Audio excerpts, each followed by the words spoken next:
Recording in progress.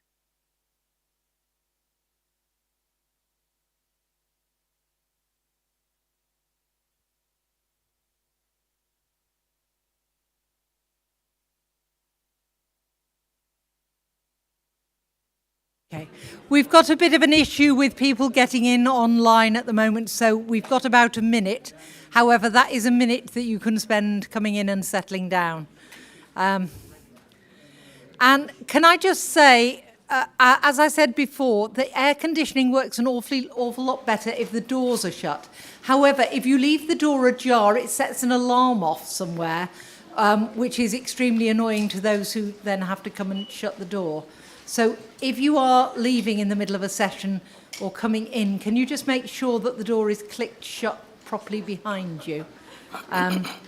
Sorry to be awkward about that, but the aircon actually is far more efficient when the doors are shut. It's church, we have the notices.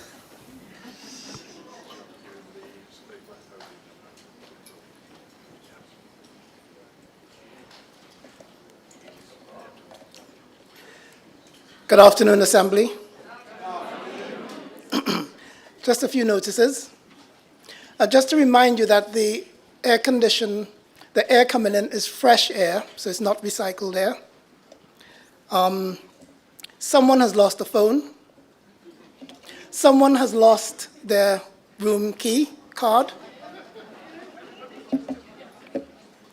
And to let you know that GAG, General Assembly gossip, is online at the URC website, and it's in the same place you'll get the General Assembly papers. And you'll be happy to know that if you get through all the work before the next break, the URC children will have a cake available for you in the main house. But that's at the next break, once we get there. Thank you, Mark. I'm going to ask Camilla Veitch as the convener of the tellers, or whatever you were, for the moderator election to speak to us, please. Thank you, moderator. The votes have been the ballot papers have been counted. There were 188 votes cast. There were no spoilt ballot papers, and I'm pleased to announce that the Reverend Dr. Tessa Henry Robinson was duly elected.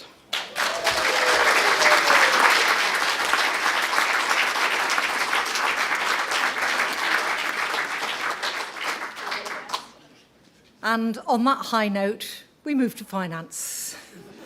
Ian and team.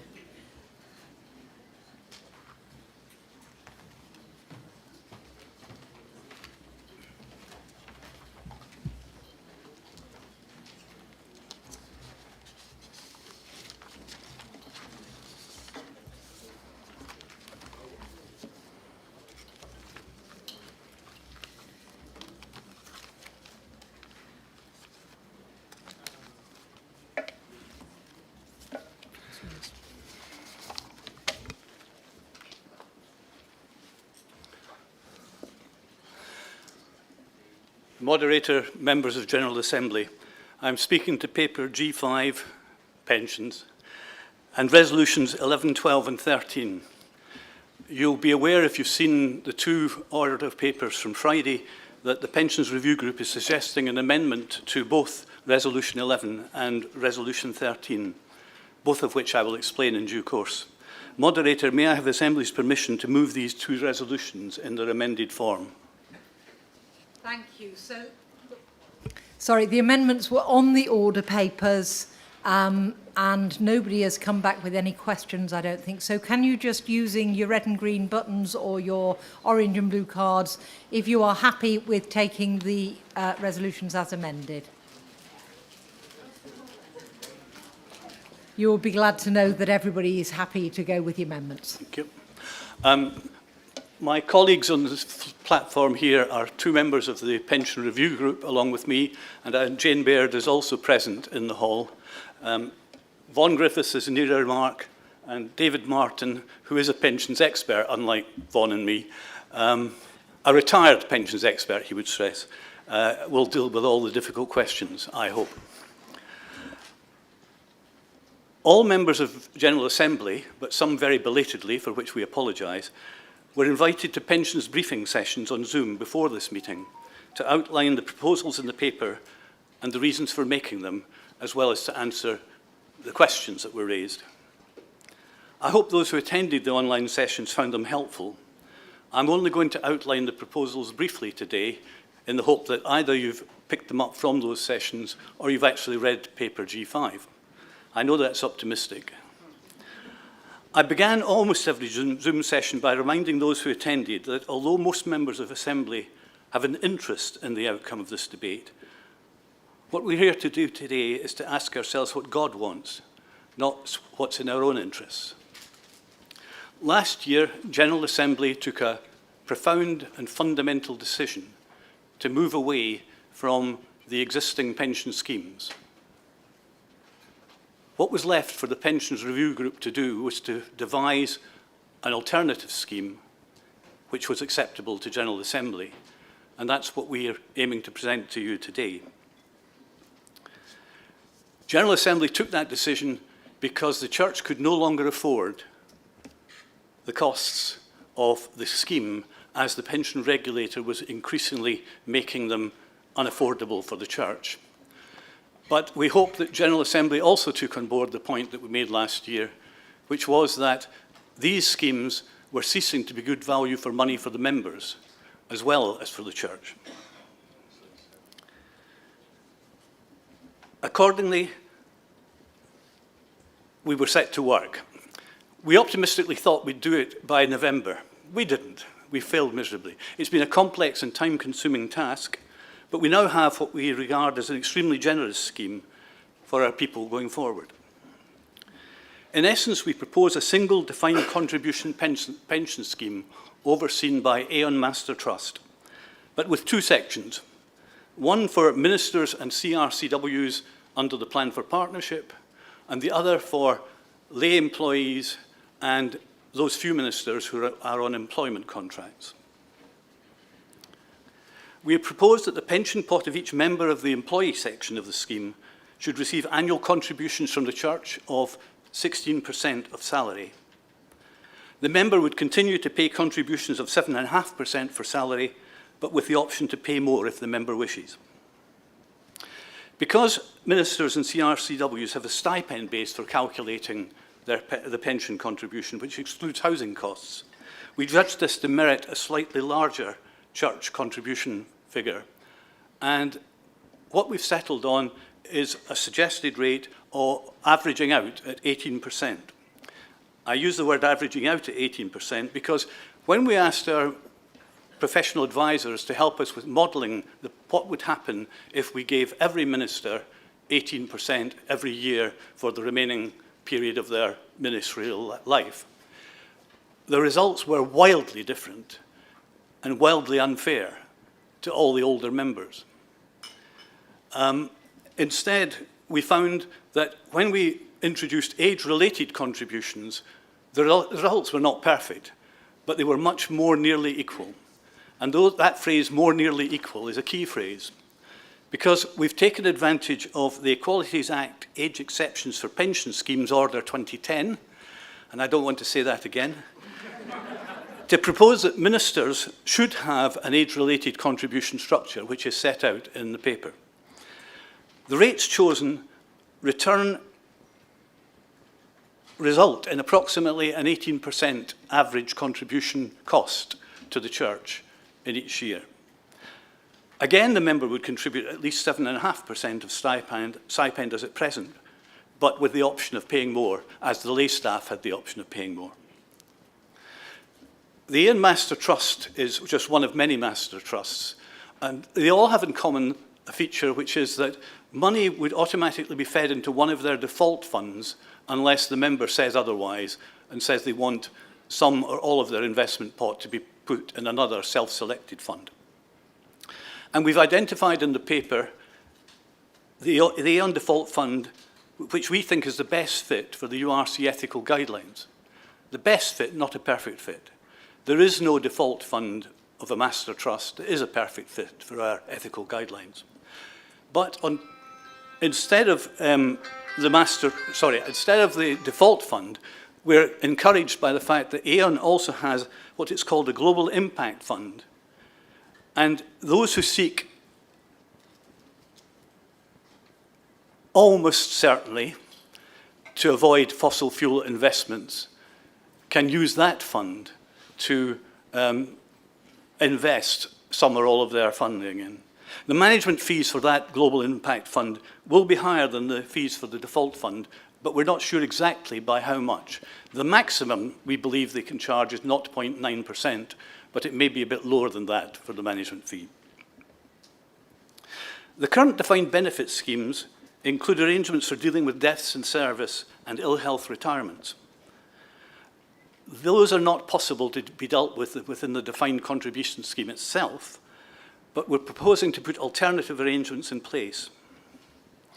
We plan to buy an insurance policy covering the lives of members so that if a minister dies in service, the nominated beneficiary will receive a lump sum of 8 times stipend and potentially any funds which have built up in the pot of the DC scheme.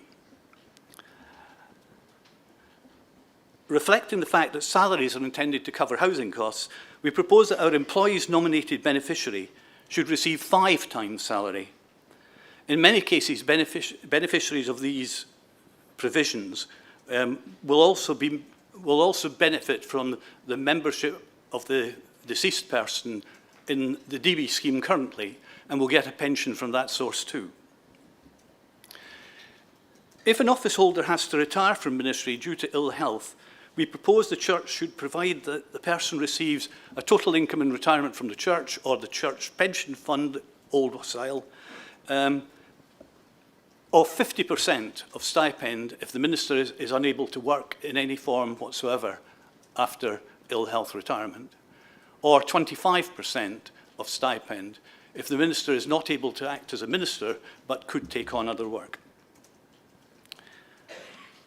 Also, the church will continue to make contributions into the members, or the now ill health retired members' pension pot until the member reaches the age of 68. There would be no requirement for the members to continue to contribute, but some may wish to do so. Initially, we didn't believe it would be necessary to provide any further ill health benefits for employees beyond the pension from the current scheme to which some of them would be entitled. It's thought there's only ever been one ill health retirement of a member of the lay staff scheme, and that was many years ago. Also, it's easier to make reasonable adjustments for an employee than it is for a minister, and reasonable adjustments mean that fewer people are faced with the thought of not being able to continue in their role. However, if we do nothing, it is arguable we'll be taking a potential benefit away from some people. We now accept the need to provide some form of ill health benefit for employees, and we're considering 2 options. One option is to do something similar to what we're proposing for office holders. The other is some form of permanent health insurance. And it's too soon to say, because this only came up in the pensions briefings as an issue, which of these 2 options we'll go for. So the amended form of the resolution in the order paper is a bit vague about what the actual detail is to be, but commits us to getting that detail sorted out and consulting with the members on the sorted out detail, not on the vague proposal as it stands at present. Now that's a summary of our proposals. Now comes the reasons to support the amended resolution. First, we believe the Aon Master Trust is going to provide our members with comprehensive advice and guidance, face-to-face and by phone as well as online, and it offers a suite of funds which best fits with the URC ethical investment guidelines. Secondly, unlike many other employers who've switched to a DC scheme, we're not using the change as a means of cost cutting. We reckon our proposals will in total cost almost exactly the same amount, or perhaps even a fraction more, in 2023, if we hit our timetable deadline, as the future benefit contributions the church paid in 2021. All we're doing is trying to stop the increase that, thanks to the pension regulator, we're being faced with this year and in future years if nothing happens. Third, the Church's proposed contribution rates are far above the norm for DC schemes, and even well above the 10% contribution level that's generally thought to represent a quality mark of good schemes. Now, the modelling work in the paper, I'm not going to go into here, it's been covered in other fora. It's based on estimates and assumptions by our advisors. It's not a guarantee of a result. And it's focused on a very small subset of just ministers. But nonetheless, it's reassuring that it suggests that using drawdown, virtually everyone is potentially better off in the new scheme than in the existing ones, than if the existing ones continued, and in many cases considerably better off. Because the circumstances of each person are different, information will be provided during the consultation to enable each member to evaluate the effect on them individually. Fifth, the proposed death and service benefits will initially be more generous than under the existing scheme, and while, as you've just heard, the employees' ill health benefits have yet to be determined exactly, it's likely that that will also be true of the ill health benefits. So we're putting forward a package which has led some of our advisors to be quite amazed at the generosity the Church is showing.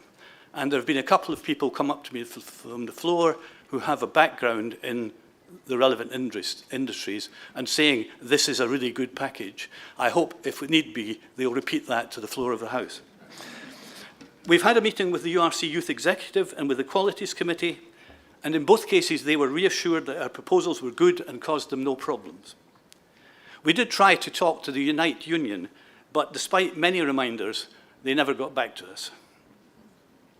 We are not asking you today to give final approval to these proposals. You can't. Because by law, we've got to consult those who are affected by them for at least 60 days. But because that 60 days would include August, we plan to consult for a considerably longer period than just 60 days. As soon as possible as we can after Assembly, we hope, gives the go-ahead, until mid-October. What Resolution 11 does in its amended form is ask for authorisation to consult on the basis as I've outlined it this morning, but with a lot more detail. I so move. Thank you. So we have in front of us on page 86 the resolutions 11, 12 and 13, and 13 is actually is now subject to the amendment which is on the order paper part 2 from Friday.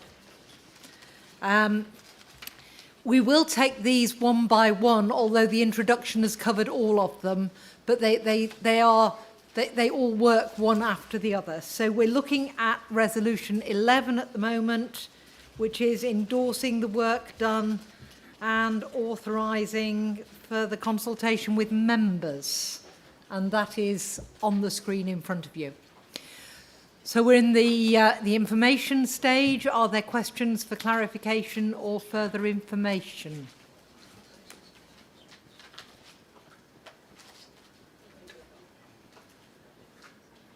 Ian, you will be glad to know you've been absolutely crystal clear. So we move on to the discussion stage. Do people want to raise issues in discussion?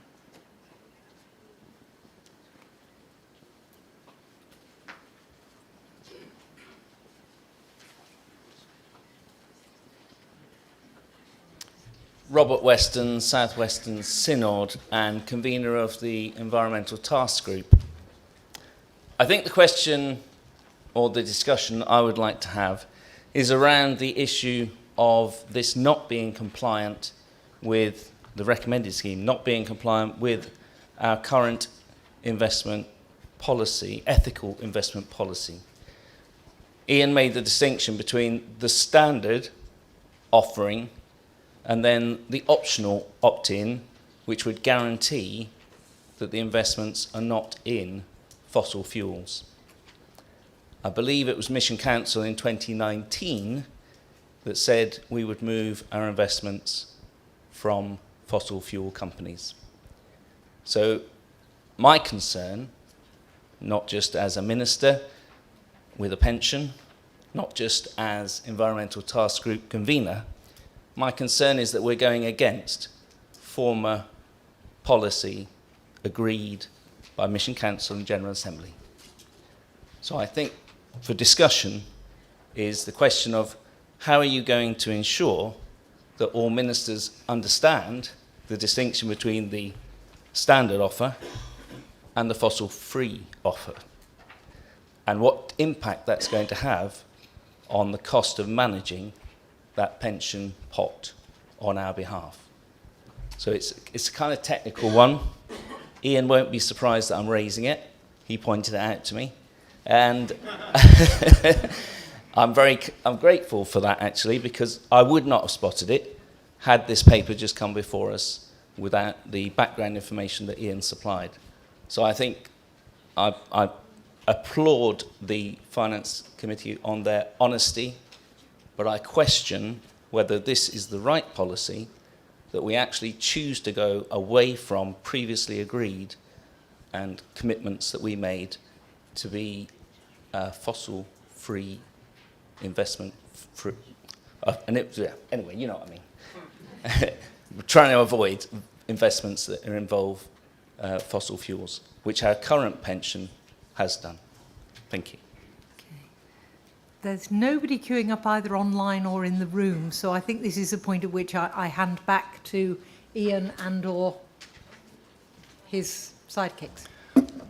Well, I sort of invited this question, obviously, Robert. I apologise for that. Robert's question is about several things. But I think at heart there is a slight, from my perspective, misunderstanding of what we're doing here. We are creating a system which enables members to make their own decisions about what's important to them with their investments.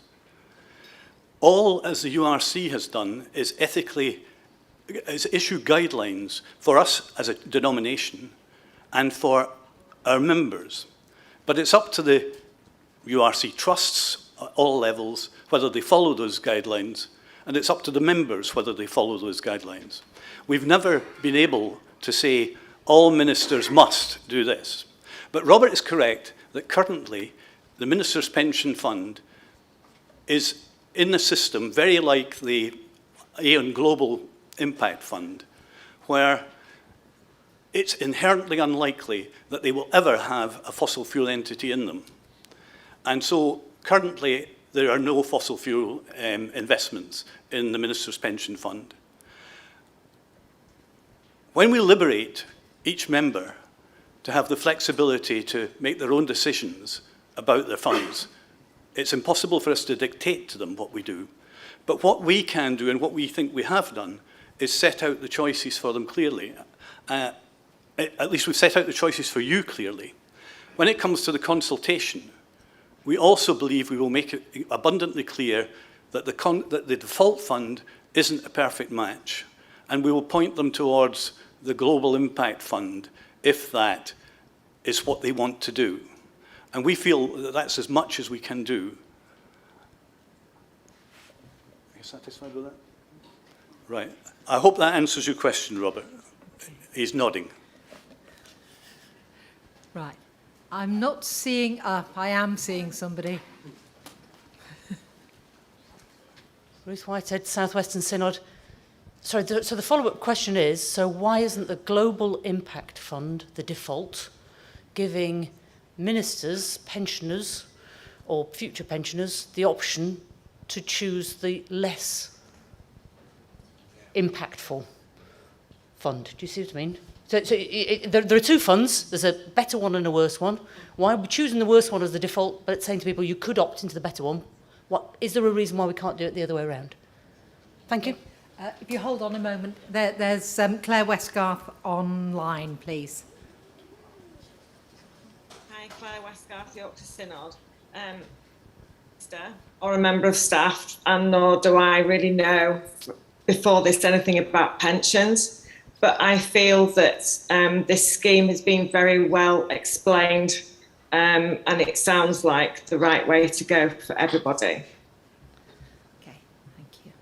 So there was a question in Ruth's contribution, which it might be helpful for you to answer. Thanks. Ruth asked, why can't we do it the other way around? Because we're not in control. The Master Trust is the one who chooses what its default funds are, because it's the ones that are simplest for it to administer, and they decide which, from a range of master funds, we can choose one of. We can direct people to say, you have to have a self-select fund if you want to pursue this issue, and that's the basis. Ruth is now nodding.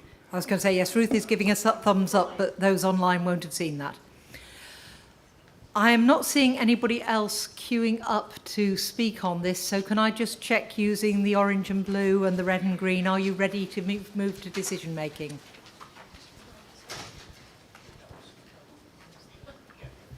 And it appears that we are ready to make a decision. So in the room, using your green cards and the poll online, those in favour of resolution 11, if you can show.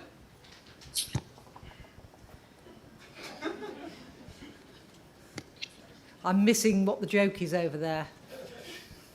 Never mind. And if you can put your hands down, and anybody against, if you can show now. And that has been carried overwhelmingly. It is 98% in favour online and 100% in the room.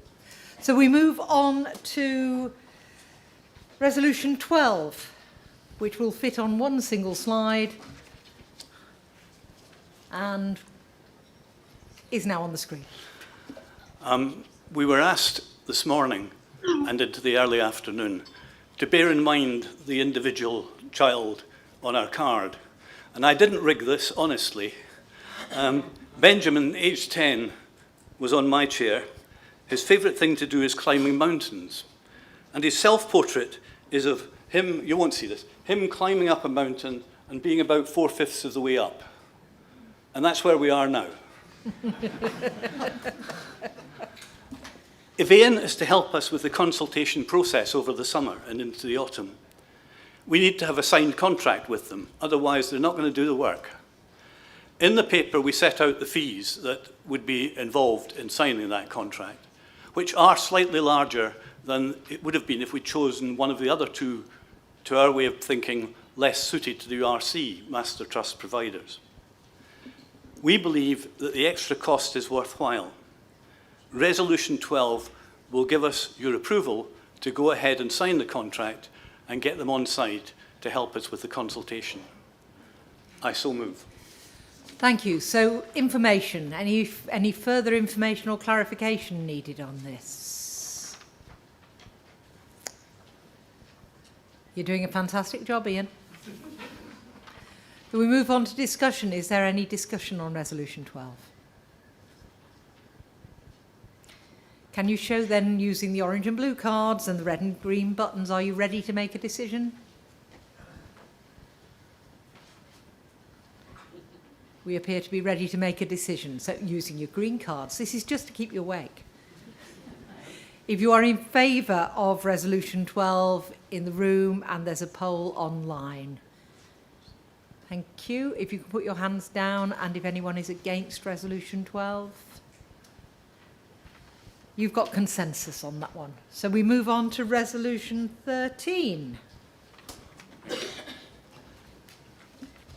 Moderator, members of Assembly, given the extra cost I alluded to each year from this year onwards, if nothing is done, we are anxious to close the existing schemes to future accrual and start new pension arrangements as soon as possible. We're therefore proposing that General Assembly authorises the officers of Assembly to reflect on the outcome of the consultation. And if they're satisfied that no changes or only very minor changes to the proposals are required, they're authorised to make arrangements to bring the new scheme into being and to close the existing schemes to future accrual as soon as possible. Now, that doesn't mean they have to do the work, but they have to ensure that that work is done by the right people. The change in Resolution 13 on the order paper for Friday is designed to remove any suggestion that there might be a gap between the existing schemes closing at the 31st of December and the new schemes starting perhaps a bit later than the 1st of January, which was the way one of our questioners in one of the early online sessions read it. I think it was arguably not the case in the original, but we thought by taking these words out, it made it clearer that there can be no gap between the stopping of one scheme and the starting of another. That's if the Officers of Assembly feel it's only minor changes or no changes that are required as a result of the consultation. If, in their view, the consultation has raised significant issues that they will ask the Pensions Review Group to bring amended proposals to a future Assembly Executive or General Assembly. The current arrangements would remain in place until a new scheme has been approved and is ready for implementation. In essence, that is what Resolution 13 is doing. It's trying to guide us through the process to change from one scheme to the other in as quick a way as possible, which you're content with. So we're seeking your authority for the Officers of Assembly to be authorised to act in the way outlined when the results of the consultation are known. I therefore move that resolution also. Thank you. And just for clarity, the Officers of Assembly are... No, I was going to ask you to tell us who they were. So the Officers of the General Assembly are the Moderator, the Clerk, the General Secretary, the Convener of the Business Committee and the Treasurer. Thank you. I thought that's what it was, but I thought I'd better make sure. Okay, so you have Resolution 13 as amended in front of you. Are there questions for information or clarification?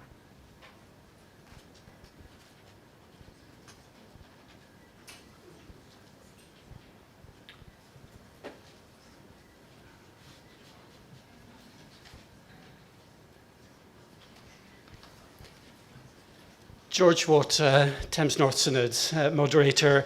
I really appreciate all the hard work that's been done in a very short space of time, so we do need to acknowledge that. I've just got one question, because I'm always looking for the exceptions. So I was just thinking, for instance, somebody who might only have 6 months or a year to run until retirement. I should say the models are really helpful as well. I like pictures and being able to see where I... But obviously the last model was 58. I'm just curious in terms of people who might just have only 6 months or a year or 2 years to run, whether there's any scope for them to remain in the old scheme. Because it might not be beneficial for them, and that's how they may have planned in terms of their finances. Thank you.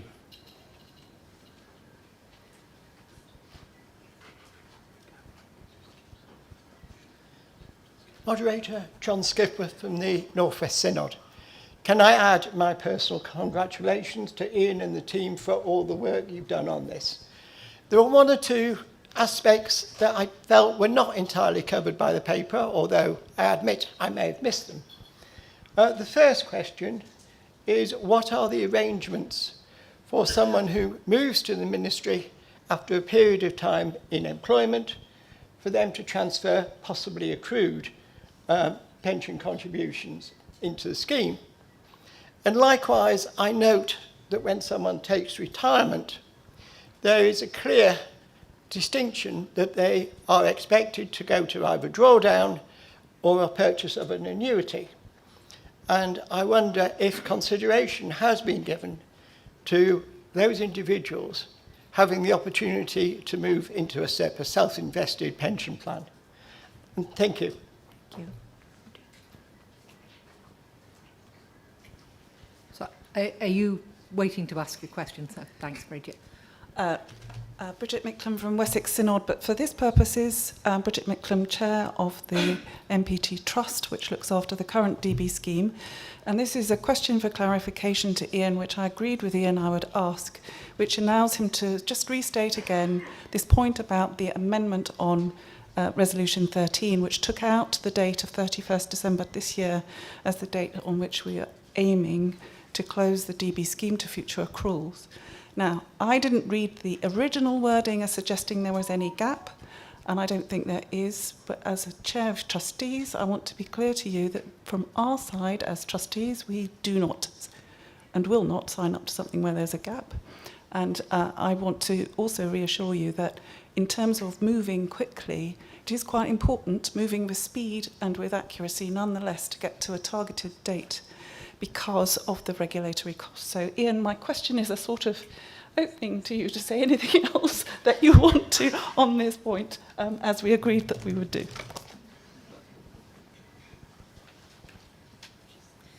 So can I just say that if somebody's lost their mobile phone, it keeps pinging and things on the desk at the front here, and it would be really nice if you were willing to admit to it and come and switch it off.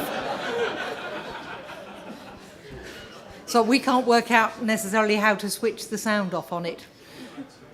Oh, right, okay, thank you, Chris. Yes, we haven't got another queue of people at the moment, so... I'm afraid I missed one of the names of the questioner. George, John and Bridget. John, thank you.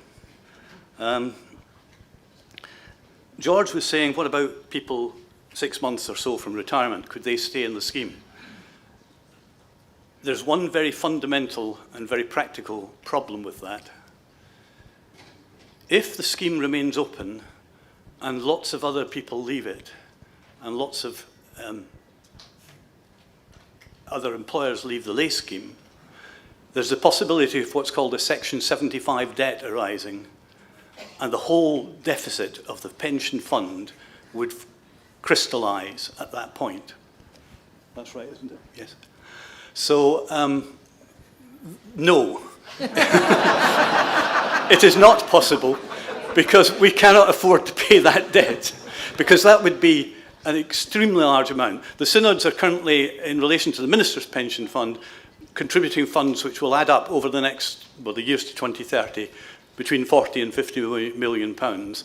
But that's on the basis of the scheme continuing in existence. If the scheme was being forced into sort of what might be seen as an artificial winding up situation in terms of the people leaving and the people remaining, it would be done on a solvency basis, which is very much larger in terms of the amounts that would be recognised. So I'm afraid the simple answer is no. John asked two questions. As I understood the first one, he was saying if someone external to the URC comes in and joins the URC, can they transfer money into the scheme? They would need to take advice both from their own independent financial advisor, but I have absolutely no doubt that Ian would be willing to accept that transfer if that was what they wanted, because it's in Ian's interest to get as much money in as possible. Your second question, I'm afraid, is beyond my pay grade. So if you don't mind, Minister, Moderator, Whoever I am, I'll yeah. ask David if he would answer that about the SERP. That's fine. Thank you. As I understand it, the question is, would it be possible for the URC to agree that contributions were made to some other pension arrangement that a minister or layperson even could have instead of joining the new DC arrangement? As I understand it, the current arrangement is that the URC pays contributions towards the existing two pension schemes and not to other arrangements at the choice of the member. And that is how it's expected it would continue, so that people are free to have their pensions somewhere else, but the employer contribution or the church contribution would not be available, as I understand it, to those separate arrangements. I don't know, John, whether that answers the question.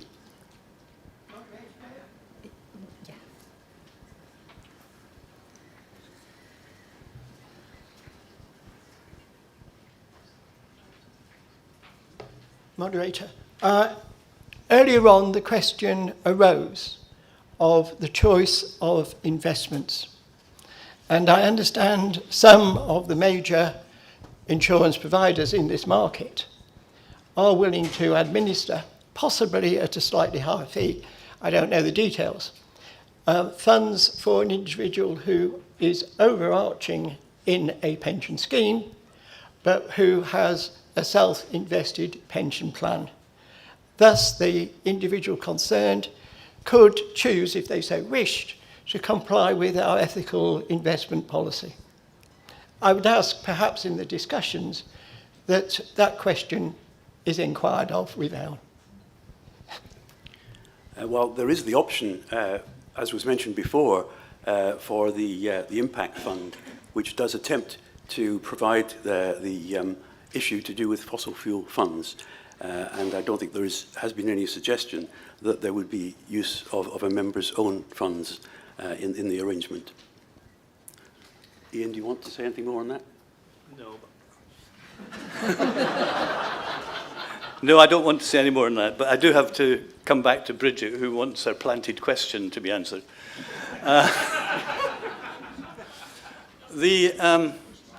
What I burbled to her some time back, I'll try and remember and say in a bit more coherent form.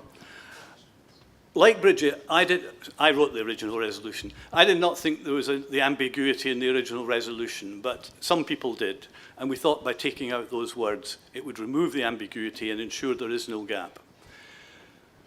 The problem with saying it will happen on the 31st of December and the 1st of January in absolute terms is that things happen. And we don't know what those things might be. And it could be that there will be some form of delay between now and our hoped-for date, which remains 31st of December, to close this existing schemes for future accrual and to open the new scheme from 1st January. But if we have to move, it's very important that we coordinate the move and that everyone knows what the new date is going to be well in advance. It can't be something that's sprung on people, and it can't be something that goes wrong. Because I mentioned the problem with leaving one person or one group of people in the lay staff scheme in particular. And if we get out of line, essentially every employer with a member currently in serving actively and in the lay staff scheme has to, at the same moment, on the same day, cease, or there will be this event. So it needs absolute coordination. It needs to be sorted out in advance. We need to be sure that everybody in the relevant synods or the college know exactly when it's to happen and how it's to happen. And that process will obviously involve the Minister's Pension Trust as well. And we'll have everybody signed up to knowing the date and agreeing the date before we do it. Is that okay, Bridget? Thank you. Okay, I'm not seeing... I'm not seeing anybody else raising any points of information, so we'll move on to the discussion stage. Are there issues to be discussed here?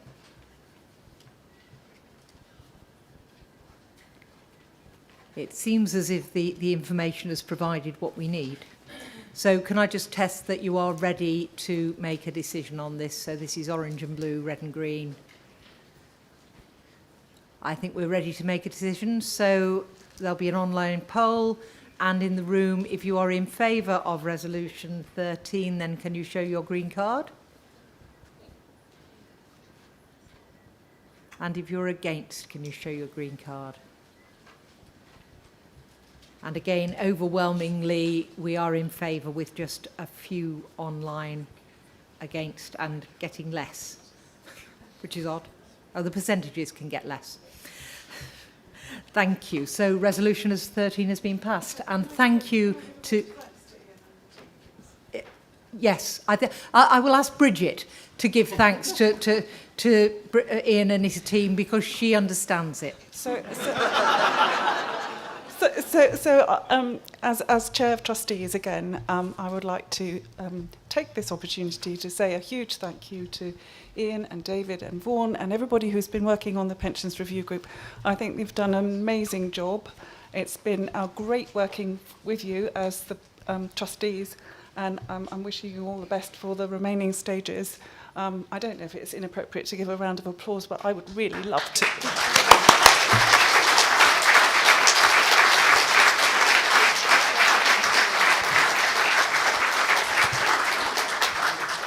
So we move on to the next piece of business, which is the Ministerial Incapacity and Disciplinary. Not. You're on papers R4 and R6.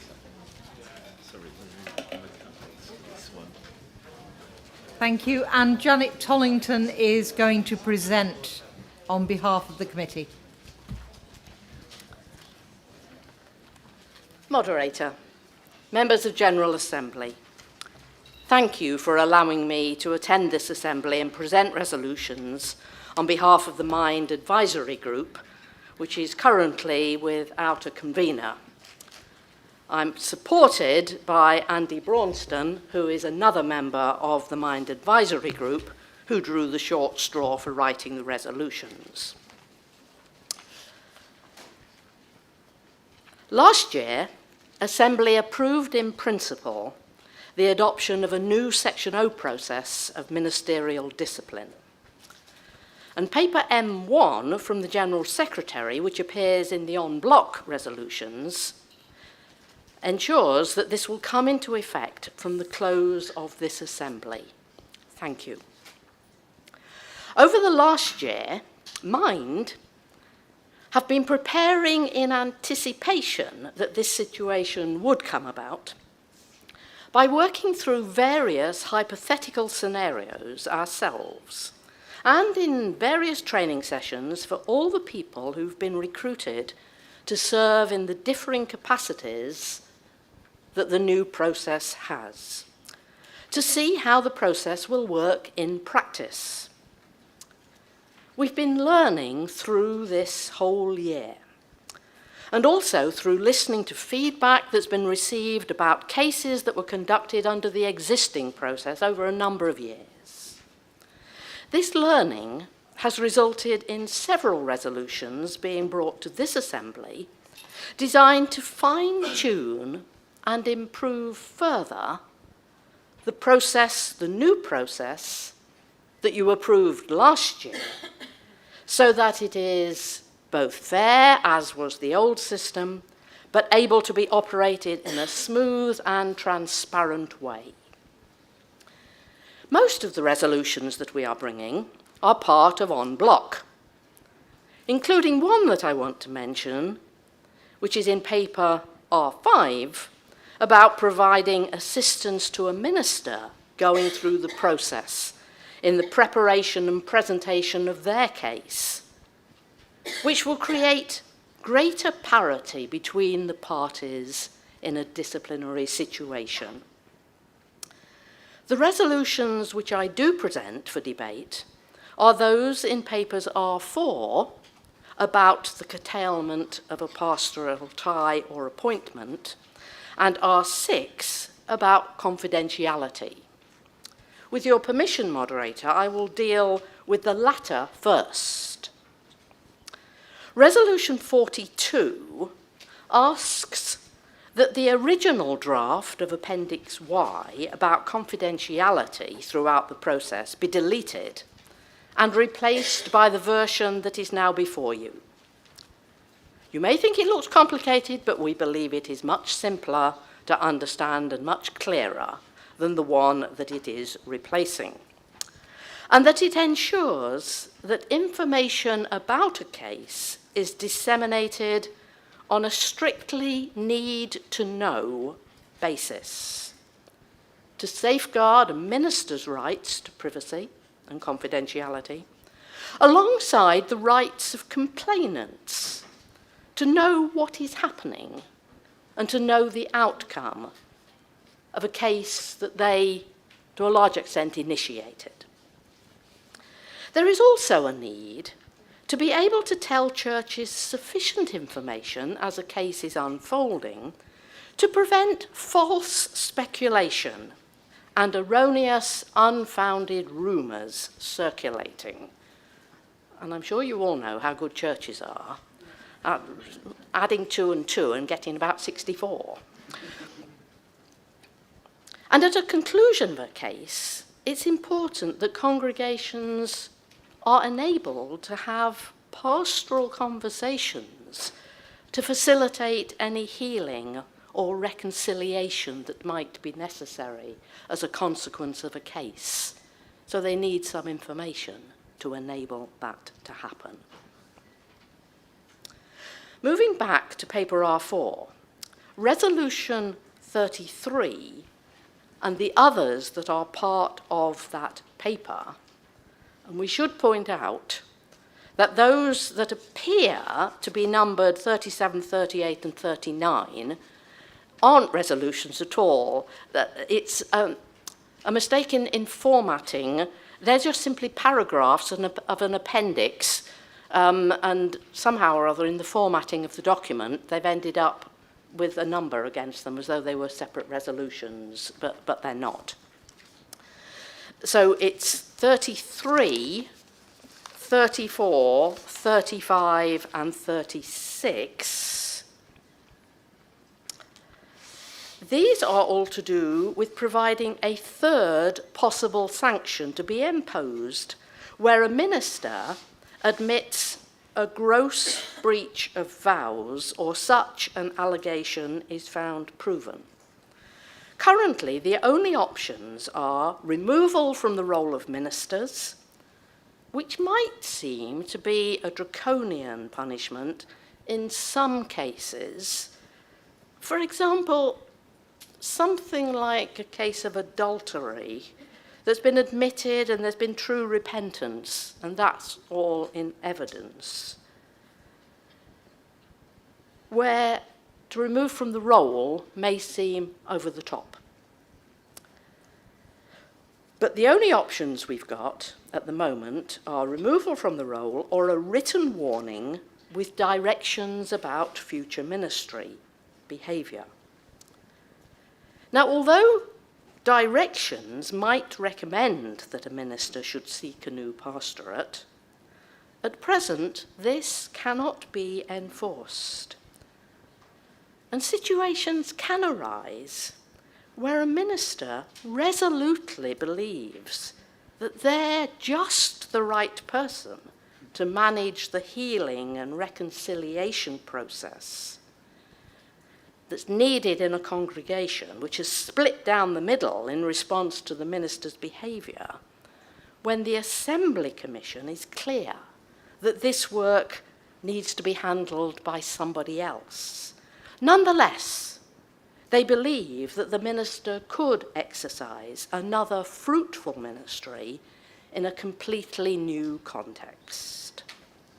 Curtailment of a pastoral tie or appointment would enable that to be a decision of the Assembly Commission. As with all decisions and sanctions, there is also always an appeal process about whether that was the appropriate sanction or not. I say the other resolutions in paper R4 are only about how you would put into effect that resolution of curtailing somebody's pastoral tie. So, moderator, I present all those resolutions. Thank you, Janet. Thank you, Janet. Were you proposing that we took the resolution from R6 first? I think that would be easiest. Okay. So we are on paper R6, Resolution 42, Assembly resolves to delete the current Appendix Y, substituting it with the text below. Are there matters of information on this one? And we're getting a queue of people in the room, and I am keeping an eye on the online. Romilly Micklem, Wessex. Moderator, I just wish to draw to the attention of those presenting the resolution that Resolution 42 presupposes that the resolutions which are being presented after it have actually been adopted. I submit that for your judgment. So do you want to go the other way round? I'm going to ask the clerk to tell me what to do. Go back. I'm always grateful to Romilly for keeping us on our toes, so yes, let's go back. Okay, the clerk is suggesting we go back and we deal with resolutions 33, 34, 35 and 36, but ignoring the numbering of 37, 38 and 39. So we are now on resolution 33. Thank you, Romilly, for bringing that forward. And obviously, well, possibly there were a couple of other people going to say the same thing. Resolution 36 is going to be in front of you in a moment. 33, sorry. And apologies to the tech team as well, who were following so well until we did that to them. And again, just reminding Assembly that on page 239 of your books of reports, if you just cross out at the top of that page where it says 37, 38 and 39. Not the words, just the numbers, just the numbers. So we have resolution 33 in front of us. Are there questions of information or clarification on 33? I think the people who are at the front here are actually waiting for another resolution. Don't stick fingers up like that, Mia, Steve Faber.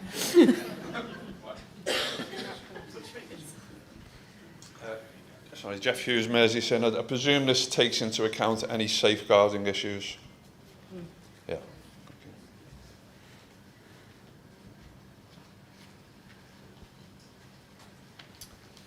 Rosalind Selby, Northern College. I've been just trying to formulate what I'm asking.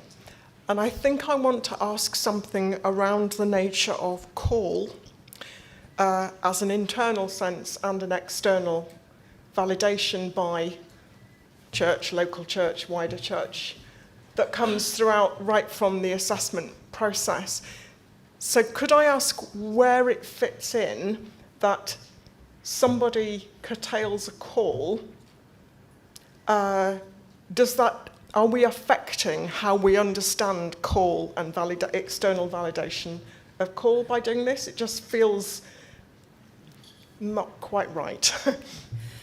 Thank you. Just a reminder that if you're speaking from the front there, I know it feels rude not to face the people you're asking the question of, but for those on Zoom especially, it's important that we face the front. Anne Sarderson online. Thank you, Moderator. Anne Sarderson, Eastern Synod. I'm encouraged by the clear wording of a chance for someone to stay in the manse for between 3 and 6 months while a future call is found. Is there going to be some clarity on who pays expenses that are normally paid by the pastorate during that time? Or I may have missed that somewhere, but I know that has been an issue in the past. Thank you. Yeah, and somebody else was going to ask the exact same question, so I think it's a perfectly valid question. Sorry, it's one more person. Yeah, John Hayton from Wales. I don't know if this is the right question, but I'm a bit worried that incapacity seems to be linked closely to the disciplinary process. Because incapacity can be for mental ill health. And I want to make, we said this morning we were trying to remove the stigma. And I think they're just too close to each other, that's all.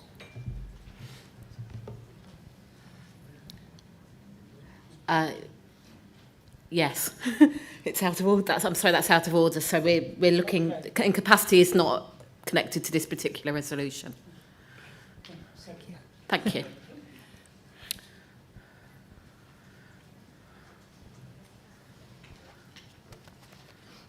Ruth Whitehead, South Western Synod.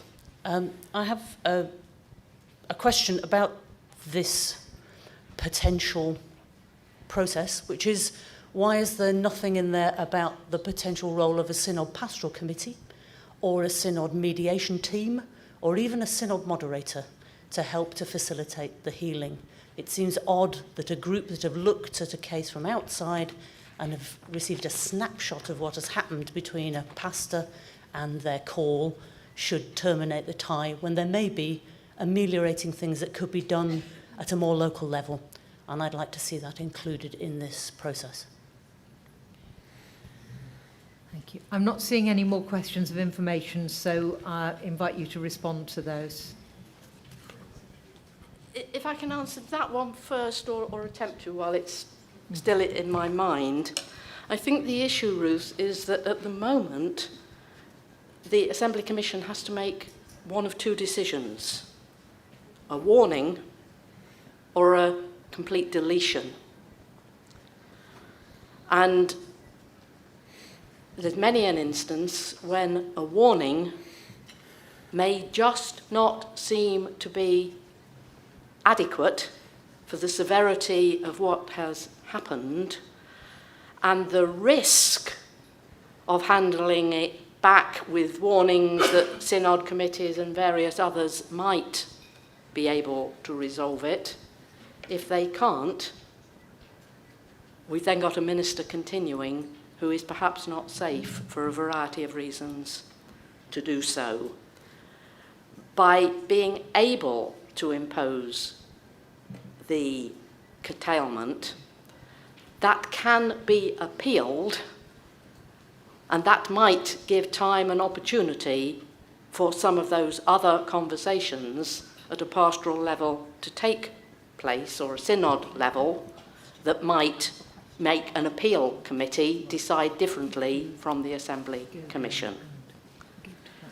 Going back to Rosalind's question, I think what I would say there is that the wider councils of the Church are involved in the process of affirming calls, and that therefore that is really what is going on here. We recognise that there are difficulties and issues about it, but it's been discussed by all kinds of different people, been sent to different groups, and we think that this is a right and proper thing to do. And to answer Anne Sarderson, it's the pastoral reference, welfare, whatever the initials are, the right way round, who would deal with making sure that expenses and such are being paid.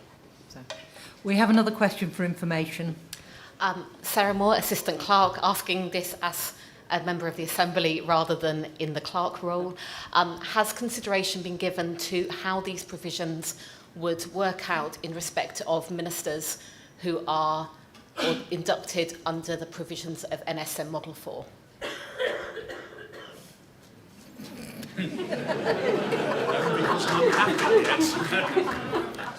I think I simply have to say the answer to that is no, and that we will go away and think and talk with the appropriate people about that. So, Rosalind, is this another question for information? Well, it's to add on to that. I think it's not just Model 4. You can go ooh again if you like. What about ministers who are in other roles and not in pastoral charge? I mean, not me, because I'm employed by Northern College, but somebody employed by Westminster, for example. Okay. Geoffrey, have you got another question for information? Geoffrey Clark, East Midlands Synod. Janet, please, you said consultation's taken place. Glad to hear it. Page 240, that box is blank. So could we know with whom that consultation's taken place, please?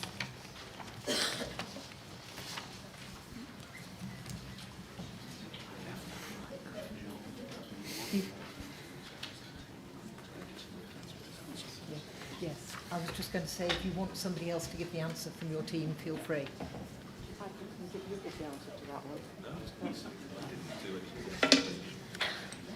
The moderators group is represented in mind, as is the General Secretary, and the General Secretary unfortunately isn't here at the moment, and we all know why he's unable to be here, and the clerks are present in mind. And they have taken the consultation to their various colleagues in varying places. And going back, we're talking about curtailment of a pastoral tie. NSM Model 4, there is a pastoral tie. So I'm not sure that that would make any difference to NSM Model 4, because they do have a pastoral tie. And the curtailment of an appointment, would somebody at Westminster College fall into that category? I think the most ambiguous one there is in the church, for example there. But having been, but potentially that could be that one believes that somebody who was on the staff of Westminster College could exercise a good pastoral ministry somewhere or other, but not in Westminster College. So we're still on the information session, and we've got one more question. The Nevada Eastern Synod, I think this highlights one of the questions about NSM Model 4 per se, in that when someone is inducted into that church, their ministry is tied up with the project to which they were called and went through candidating in the first place. I'm not quite sure what happens to somebody when that ends. I think my understanding is that is the end of their ministry. So to curtail NSM Model 4 is slightly different, because that will end a ministry that can't automatically go on to somewhere else, because their whole call was based on the project to which they have been inducted. Thank you for making that clear, Lithan. And of course, in that instance, that would mean that the options to an Assembly Commission of somebody who was an NSM Model 4, they wouldn't have the curtailment as the third one. They would only have the options of warning with direction or deletion from the roll. Yeah. I think I've answered the questions, moderator. Thank you. We don't have any more questions at this point, so we're now into the discussion phase. So you can sit down for a bit, Janet. Are there matters for discussion on Resolution 33?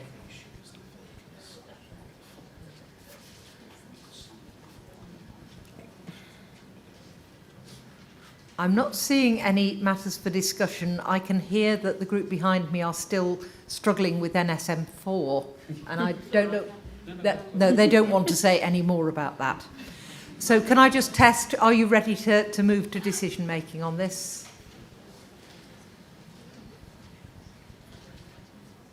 That's red and green online. Okay, I think we are ready to move to a decision. So if we can launch the poll online for 33, and those in favour of 33 show their green cards. And in the room, can you show your green card if you are against Resolution 33? So we have a very clear majority in the room and online, so Resolution 33 is carried. We move then to 34. Do we need to say any more about 34? So 34, we're open for information, clarification.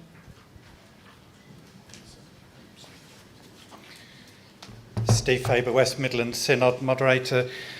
I think I'm just looking for some reassurance around the word normally in Resolution 34. It would be exceptional if a new call could be identified and agreed and concurred within the 3-month period. I can't even imagine that ever happening that quickly. So is there to be some liaison between PRWC and the Synod moderator, for instance, over how long that period should be allowed? I think 3 months is too short, so I'm looking for assurance about the use of the word normally there. Okay. I'm not seeing any other questions at this stage. I think I've got the answer to that one, moderator. Good. Go ahead. Oh. I think my understanding was that there was quite a lot of flexibility if somebody was engaging with the process. If after 6 months somebody was refusing to consider prospective pastorates, that would be rather different. And an introduction in process is different from a refusal to consider introductions. I don't think, unless the Deputy General Secretary is going to say something rather different, that it means a process has to be finally concluded in every respect.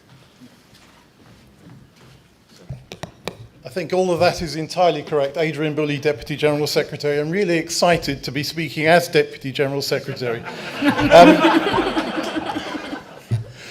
I wanted to reassure Steve that the Pastoral Reference and Welfare Committee only works in conjunction with Synod moderators. It never works on its own. So there would always be that consultation. So the reassurance he's looking for is there, I think. Thank you. I'm not seeing any other questions for information, so I think we move on to discussion. Is there any discussion on Resolution 34?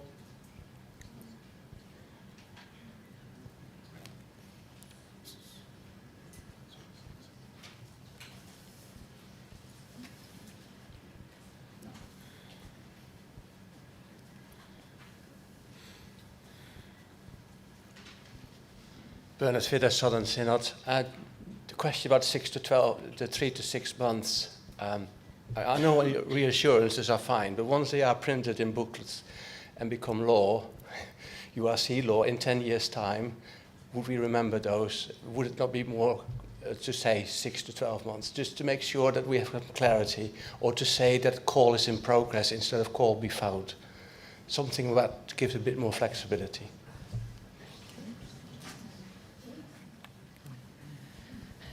Alex Clare-Young, Eastern Synod. I agree with what Bernard says, particularly from an equalities perspective. I know more than one LGBT minister who's struggled to find a new call for a period of years. I know of more than one black minister who's struggled to find a call for a period of years. So I'd like to ask, if anyone's better at wordings than me, can we please come up with some kind of amendment to change or remove the time frame here? Because actually, normally tends not to work for those of us who are in minorities.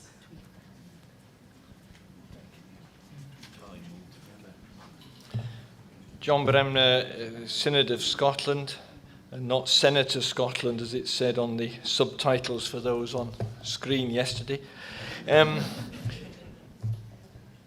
Nothing about, this is not a comment about the actual content of proposed resolution 34, except to say that I believe that resolutions should stand as coherent blocks on their own. And as it is now, it doesn't. Because it starts where such a decision is made, which is a reference back to 33. So might I ask, I know it's a technical pedanty point, but if anyone in the future just picks up one resolution without having the full context, there's a danger of it not being understood properly. Are you proposing an amendment? I would ask those who are presenting the resolution either to change 34 into 30, have 33 as 33A and then 33B, or in 34 to say where resolution 33 has been affected or something like that. I mean, it's not a pedant, I know, but I just don't like it when you're making references to things that aren't actually in the thing itself. The group here are working on this at the moment. Thank you very much, Moderator. Okay. I'm not seeing any more questions, so do you want to... Oh, sorry. Every time I turn round to look at the group, somebody else at the far side of the room gets up. Sorry, for those online, you're missing all of this wandering about the room. Paul Ellis, Eastern Synod, Moderator. Can I propose then an amendment to Resolution 34 that we retain the 3 and 6 months thing? I can see the point of that. And then it continues from the conclusion of the disciplinary case for a new call to be sought by the minister.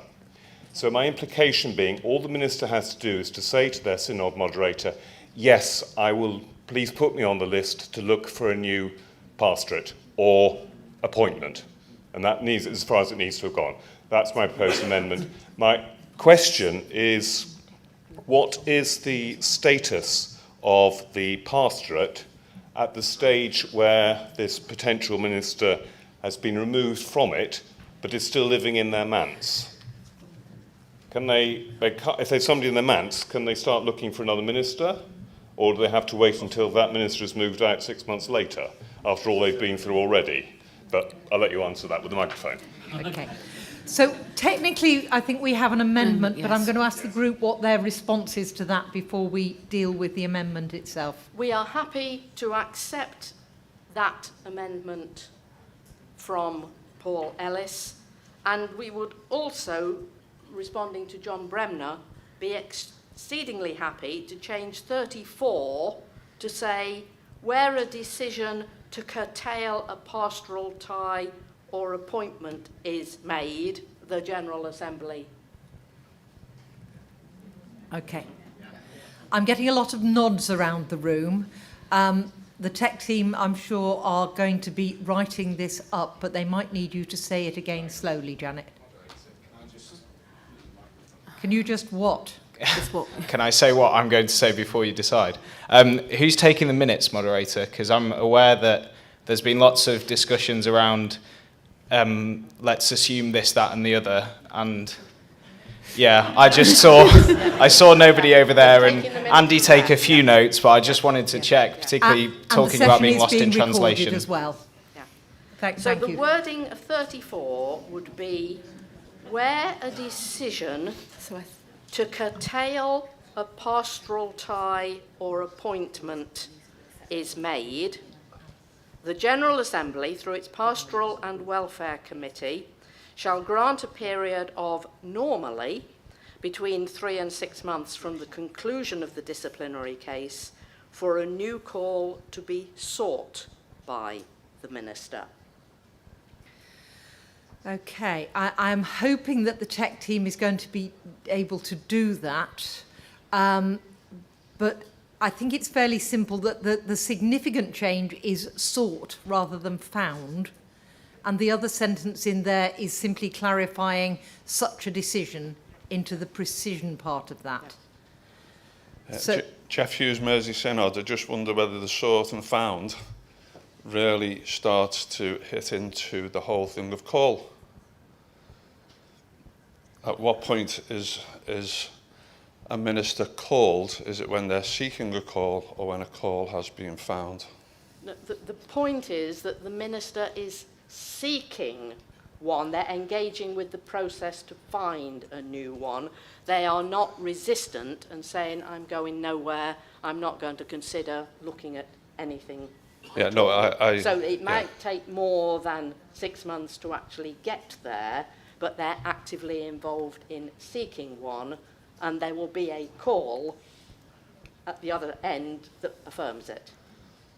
But the call is presumably reliant on the call at the other end. Yeah, of course it is. Not, yes. you know. Yes. So yes. It's just in the nature of call. We just, yeah. Sometimes they're where quick, does call finalised? Okay. Yeah. We're dealing with the amendment at the moment, and we do have most of the change on the sheet now, but the word found on the bottom line needs to be sought, as in S-O-U-G-H-T rather than...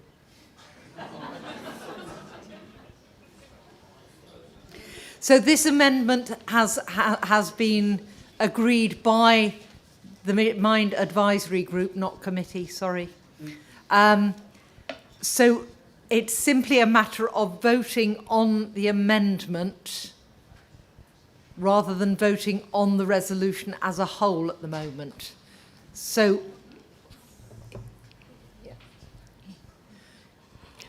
yes, okay, we'll take the one speaker.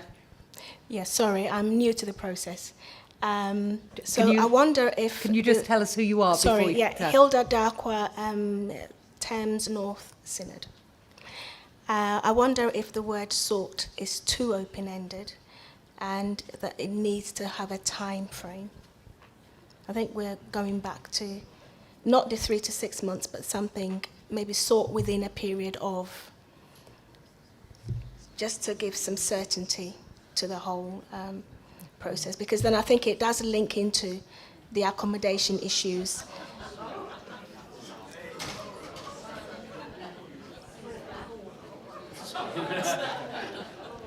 S-O-U-G-H-T.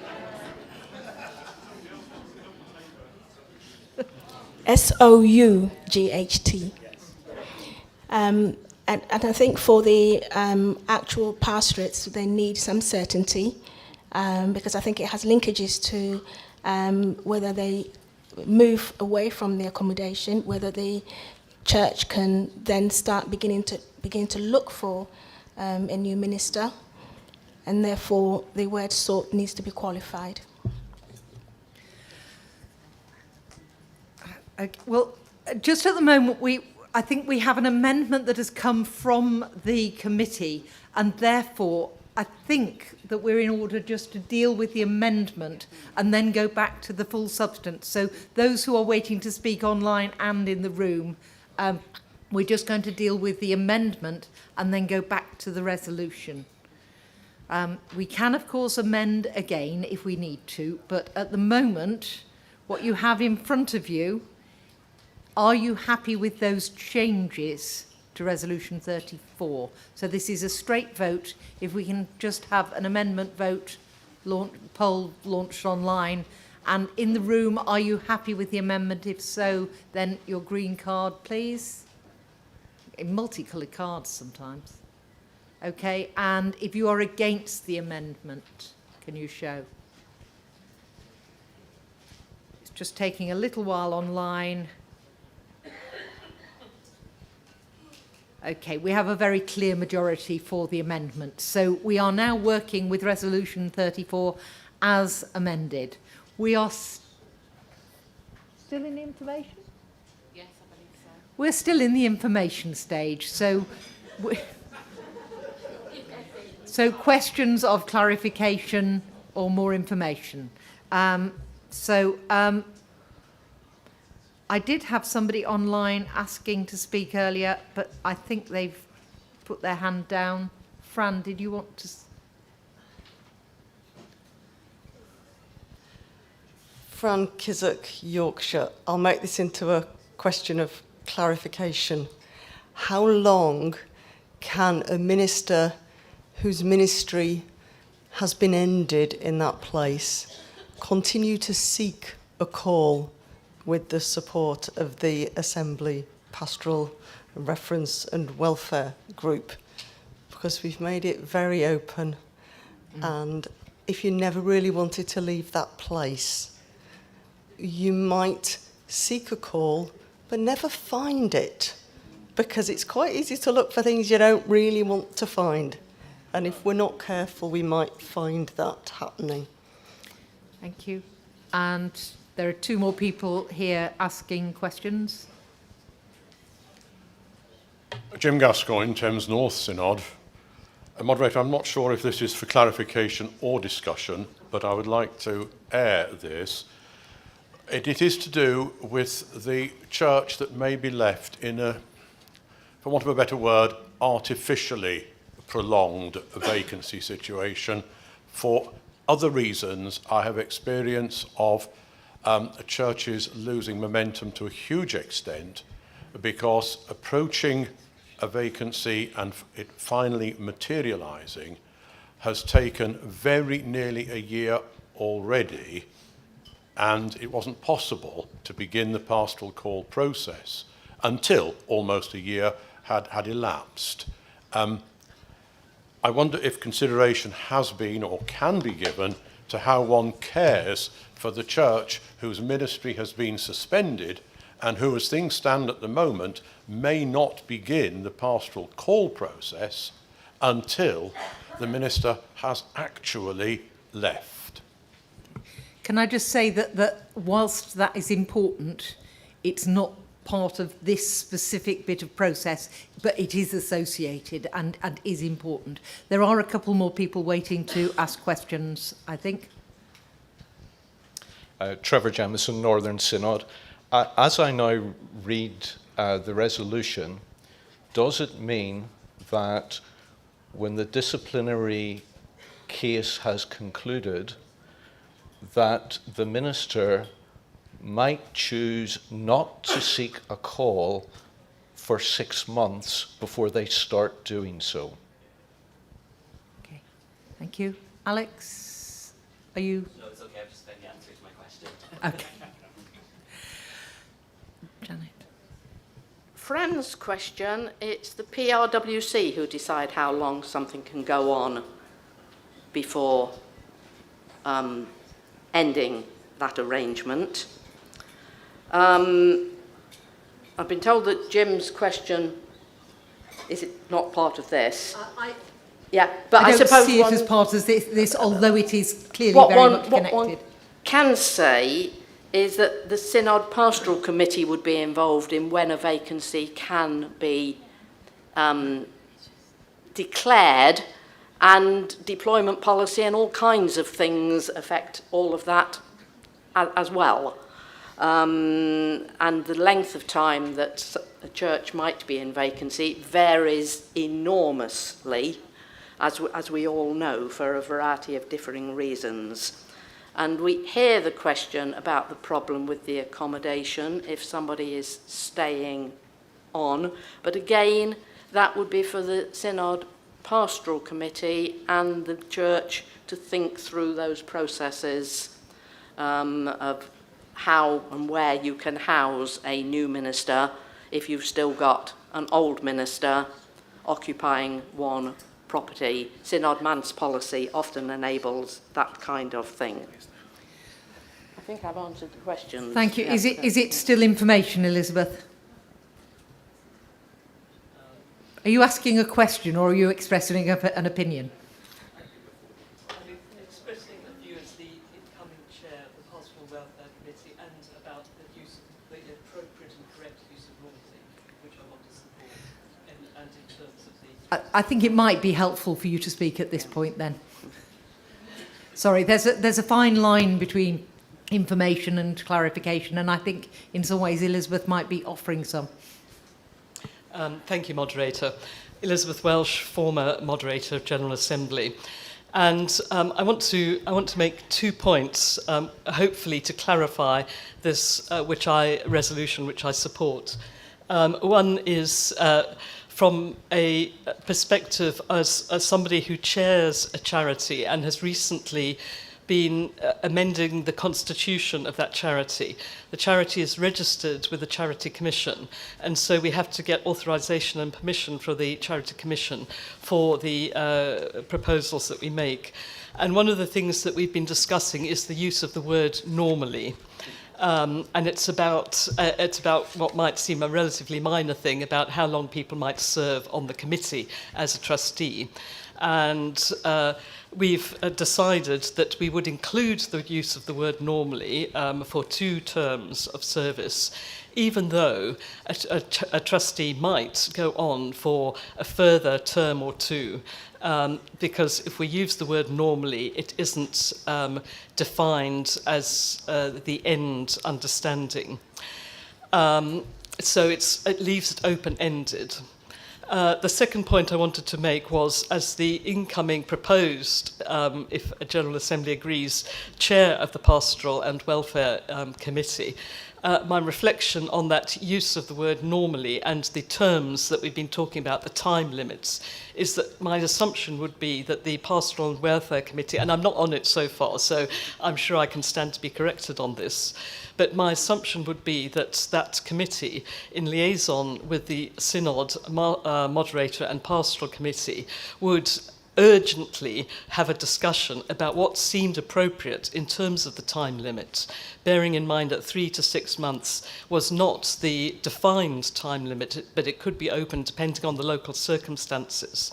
So my assumption would be that there would be this discussion that would take place between the Pastoral and Welfare Committee and the Synod in order to dig into what seemed most appropriate at that time in these, what I would imagine would be fairly unusual circumstances. Assembly, we have reached 4 o'clock and we have not managed to deal with all of the mind business. And we do need to deal with that today because Janet is only with us for the day. I'm going to suggest that if we can possibly finish 34 in good order before we go for coffee, then we would be coming back, rather than going straight into our small groups, we will come back here to deal with Resolution 35 and then go into, then introduce the Church Life Review. What about 42? 35, 36 and 42. Yes, sorry. We have, it would be far more helpful to Assembly to deal with all of mind business today. So if we need to put other things back, we will do so. So we are on 34. We are still on information. There has been a lot of discussion, and I hope that it's clarified quite a lot. If it's possible for us to finish 34 before going for coffee, that would be really helpful to everybody, I think. But I have 2 people queuing up here. Is this still information? Yes, because I didn't get an answer to my question for information.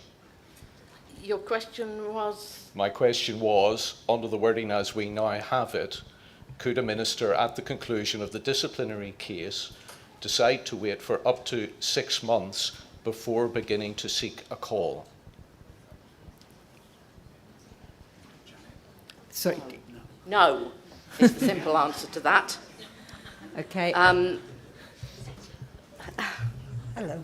Barbara Turner, East Midlands Synod. I said I was thick yesterday, but this is because I've never had to deal with anything like this before. If a minister stays in the manse, do they have to pay the rent even though they're not the minister?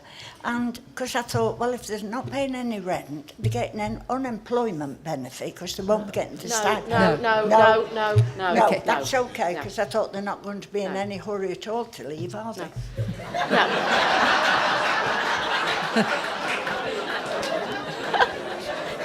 If I can answer that question, the minister remains on the roll of ministers, therefore they get paid.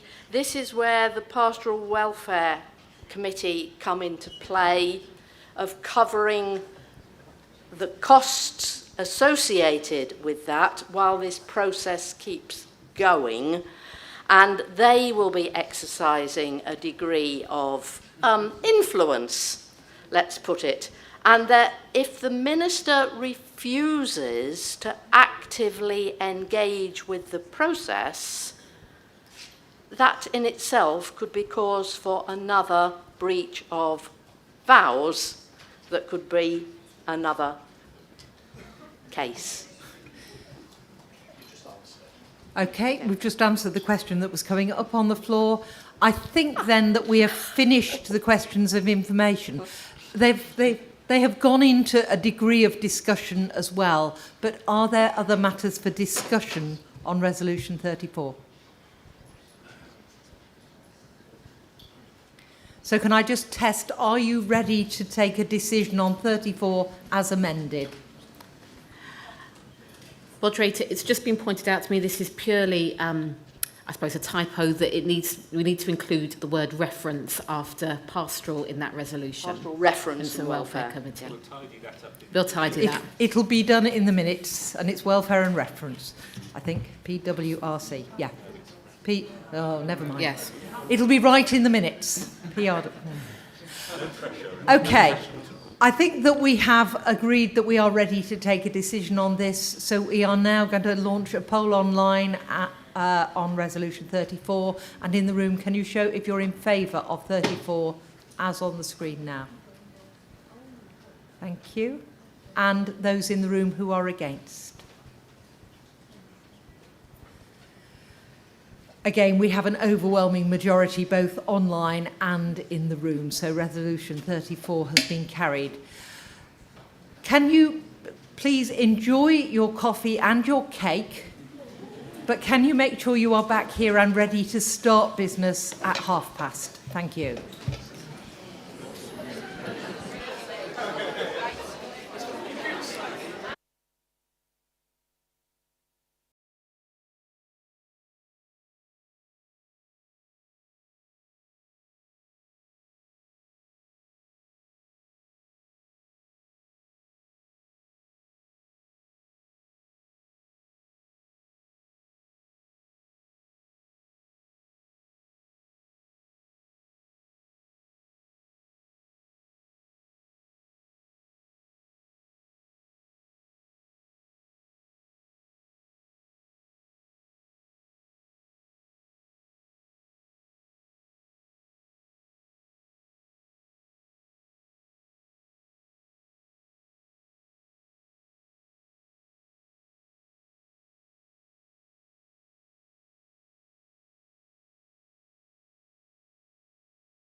We've passed 33 and 34 with some amendments. 35 and 36 are both very much details filling in on the substance of 33 that we've already passed. I'm hoping that we can deal with these reasonably swiftly whilst not trying to curtail discussion. So we move to 35, Janet, I think.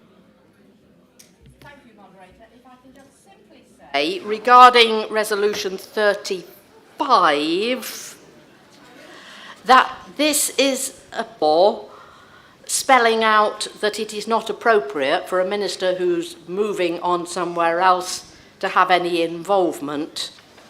6, and I am going to speak just now to 36, and tell you 36 is only process.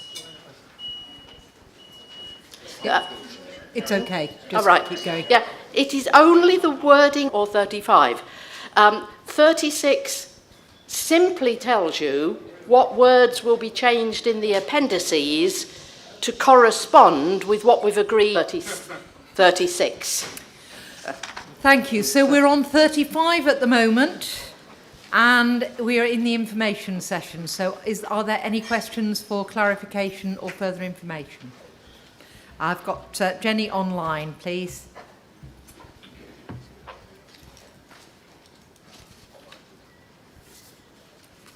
Jenny, we're not hearing you. I'm not muted. Good now. Jenny Poulter, Yorkshire Synod. Are you hearing me now? We can hear you now, Jenny. Yes, thank you. Just following on from what we said earlier, should both of these resolutions have wording where the decision to curtail a pastoral tire appointment at the beginning of them? No, because it's in the middle of it. It's there. It's sorry. in the wording. Yeah. Beg your pardon. Beg your pardon. Okay, thank you. I'm not seeing anybody else with questions of information. So move on to any discussion on 35. 5. Doesn't help when the clerk's laughing behind you. We're on 35, discussion.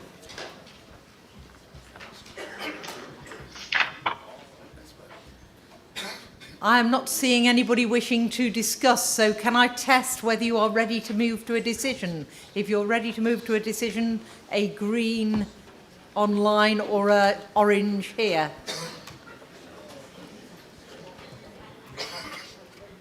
I think we are ready. So if we can launch a poll on 35, and in the room, if you are in favour of 35, please show with your green card. It's wonderful from here, watching people getting confused about their cards. Okay, if you can put your hands down, and anybody against, please. That one is carried unanimously. So we move on to 36. Moderator, the only change that we need for 36 is clearly it should not say further to paragraphs 1 to 3. It should simply say General Assembly amends the process as follows, changing the sections, etc. So we have a suggested amendment by the group themselves, which is to remove the words further to paragraphs 1 to 3. That is a matter just for a decision straight off. So if you are happy with that, show a card or a green online, please. There are, sorry, I didn't say what colours. People are using their greens here. I've seen a couple of people who were showing orange cards. Are there particular things you want to say about the words paragraph 1 to 3, or were you just showing the first card that came to hand? I'm sorry, because I didn't clarify what colour card to show. Okay, we are ready then to take a vote on the amendment. So I think we have a poll for the amendment.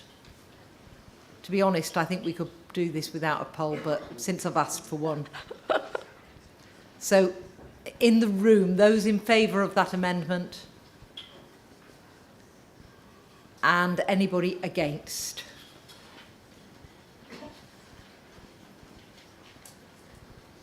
And I'm just watching the numbers online. We've reached the number of people who normally vote. So yes, we are happy with the amendment. So if we can remove, we have removed. Okay, so, Janet. It needs, moderator, it is simply the wording of the appendices and the sections that correspond to everything we've just done. And we are not going to be putting all of those onto the screen. So, are there any questions of clarification information?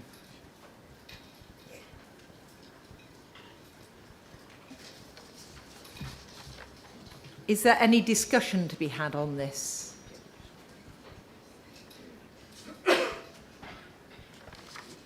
I think then we are ready to move to a decision. I'm not even going to ask you to show your cards about that. So can we launch a poll on 36, please? And in the room, if you're in favour of Resolution 36, can you show your cards?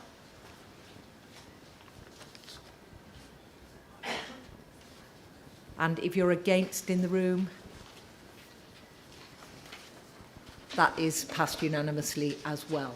So we then move on to paper R6 and Resolution 42, which is on page 243. Sorry. Oh, sorry, I've missed one. No. Yeah, yes. Paper R5 is on block. Yes. Yes, yeah. Yes. So it is paper R6, and it's the Assembly resolves to delete the current Appendix Y, substituting it with the new Appendix Y, which is all about the confidentiality, and I've already presented this, moderator. So questions for information clarification on paper on Resolution 42. Moderator Paul Whittle, National Synod of Scotland. This will seem a silly question, but I think it's actually quite an important, serious one. I'm just wondering, what is the definition of a complainant? How do we determine who is a complainant? Rosalind Selby, Northern College. I would like to know what the relationship is between GDPR, due confidentiality, and any permission sought by an accused minister as to what should be said and released.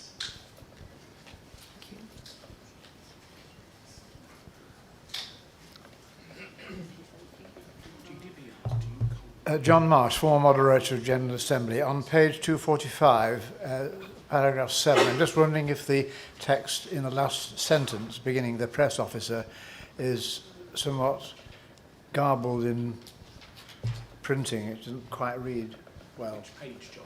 It was 245, section 7. Paragraph 7.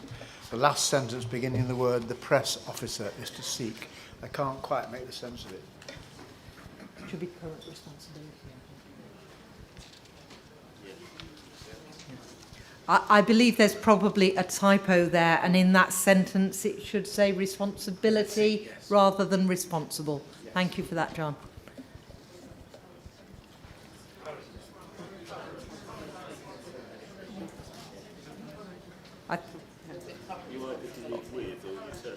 I can assure John that the wording of that will be looked at to ensure that the appendix reads correctly and makes sense to everybody. Do you want me to respond now to the other questions, moderator? Yes, there aren't any more questions at the moment. To answer Paul, who is a complainant, the answer is, it depends what the case is. There are a variety of different scenarios, but if a person has been a victim of sexual harassment or something or other, do you call them a complainant? Do you call them a victim? Do you call them a person who has initiated talking about the fact that a minister has done something that they considered to be a breach of vows, that person has a right to know what has happened to the case that they have spoken about, to know that they have been heard and what the outcome of that is. So in that sense, that would be a complainant. The complainant might be the person who actually came forward with the information on behalf of a group of young people who had spoken to it. So they may be a conduit for information. I think it is very difficult to define in words of one syllable exactly who a complainant is, but common sense tells us, and natural justice would tell us, that people who have had the courage to come forward and say something about the misbehaviour of a minister are people who are entitled to know what is happening as a consequence of what they have said and what the outcome is. And they would be told, this is the outcome of the Assembly Commission, not all the ins and outs of why, but they'd be told it, and they would be told whether or not this was subject to appeal. And if it was subject to appeal, they would be told that they could not say anything more about it until the appeal had been heard. I think that's the best I can do on the complainant. And Rosalind's question about GDPR, due confidentiality processes, an agreement with the minister. I'll take the last one first. I'm not persuaded that a minister who has been found, I'll use the word guilty, an offence against them has been found proven, should have the determining power as to whether or not anything is said to anybody else. GDPR, of course, that has to be complied with explicitly, and information cannot be revealed that would breach GDPR. And we are mindful and heeding the confidentiality policies that apply across the whole United Reformed Church. Rosalind, before you speak again, is this another question for clarification? It's just to clarify my original question, if it wasn't clear. So what if a minister appeals, I hate the word guilty. I mean, it begins to Yeah, sound... I was trying to think of what word to use instead of that. Yes. The matters have been proven against them. Yeah. But if the person appeals, there should be a presumption that they have a right to be heard again before they're found guilty. That's discussion, not a question. I've just been told that actually is discussion, not a question. But of course, when there is an appeal, the appeal processes will talk to whoever they think is the appropriate people to talk to, and then the outcome of the appeal will be disseminated where it needs to go. Okay. So we've moved slightly into discussion, but I just want to check, is there any more questions for clarification? Okay, so we will move into the discussion stage now, and I'll open the floor for contributions.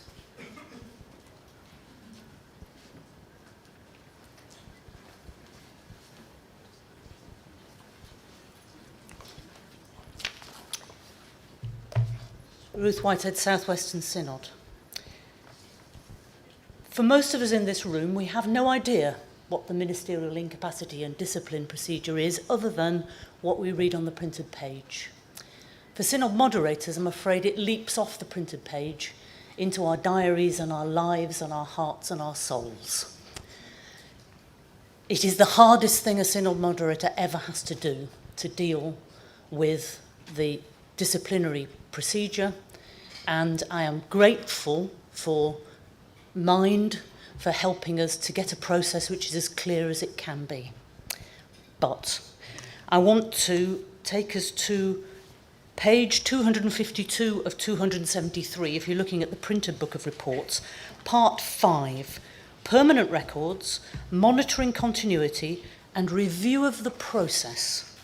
And it's the review of the process that I really want to draw your attention to. Paragraph 16, which in my printed book of reports is on page 253, says, within 1 month of the conclusion of any case, and the conclusion means an appeal hearing, followed by an assembly commission, followed by any appeal hearing that might follow.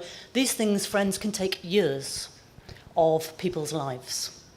After, within 1 month of the conclusion of any case, reports to assist the General Assembly's advisory group on ministerial incapacity and discipline, or any group succeeding to its functions, to keep this process, the disciplinary process, under review, are to be prepared and transmitted to the Secretary of the Assembly Commission for Discipline, A, by the investigation team, that's the prosecution, and B, by the panel or commission which last dealt with the case, that's the judge and jury in common language. The Secretary of the Assembly Commission for Discipline is to pass these reports on to the Secretary of the Ministerial Incapacity and Discipline Advisory Group.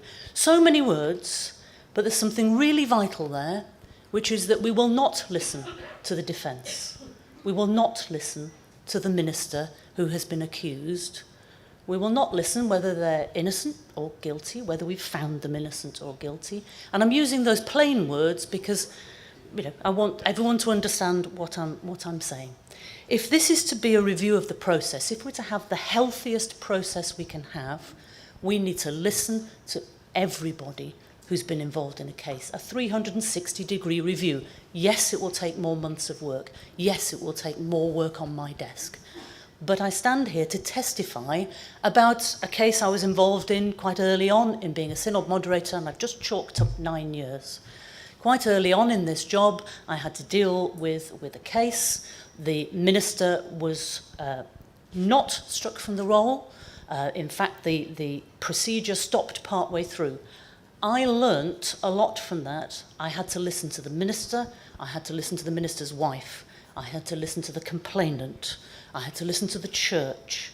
And in listening to all of those people, I revised my process. The next time I was involved in the ministerial incapacity and discipline, or the discipline procedure, the minister was struck from the roll. But I still had to listen to the minister. That minister broke his ordination vows, he was removed from the roll. That doesn't mean he has nothing to teach me or anyone else about the discipline procedure. And I beg the panel to have the humility to listen to everybody and do a proper, decent 360-degree review of every single case. Guilty, not guilty, pastoral tie removed, which, or not, whatever the sentence handed down, please review every single time so we can revise this process and continue revising it until we find the truth of cases.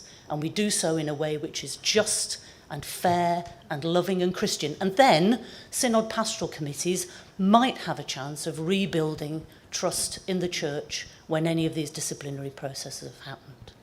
Thank you. We've got one person waiting, but I think it might be helpful for the group to respond to that particular issue. Ruth, we simply, in that wording, carried over what is there in the existing process.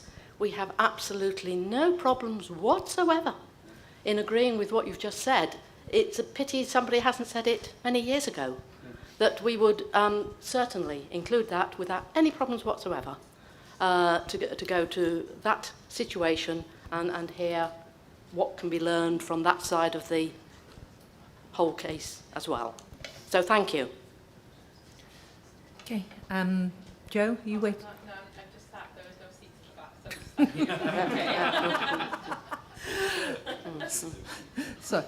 that. So any further discussion on this? So can you just indicate using the red and green or the orange and blue, are you ready to move to a decision? Sorry. No, it's not. It's not in the. It's not in the resolution. It's not in the it's resolution. It's in the. Okay, sorry. Can you take your cards down at the moment? So there is not a proposal to change the resolution, but there is an agreement to change. It's part of the overall report. It's practice. It's procedure. It's I mean, if it's. It's in Appendix Y. Yeah. Where does it appear in Appendix Y?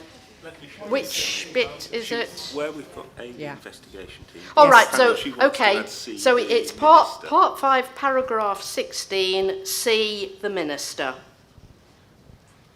I think wider than that. Well, it's the investigation team. B, the panel or commission, and C, the. Can I offer a suggestion? Yeah.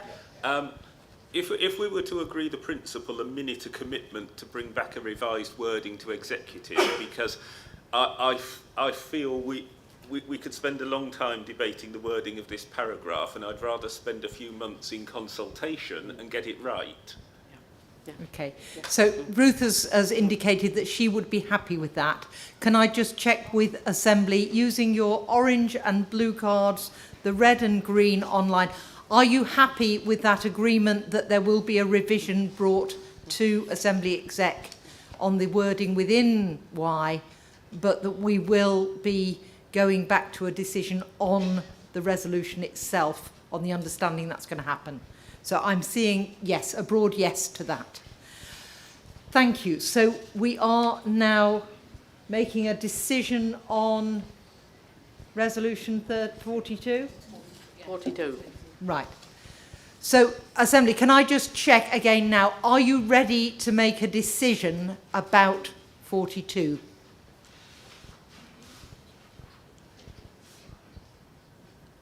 I think we are ready to make a decision. So could we launch the poll on 42, please? And in the room, if you are in favour of 42, please show. If you can use your green cards, it helps. Thank you. And if you can put your hands down if anybody wishes to vote against 42. So again, that has been passed unanimously. Thank you.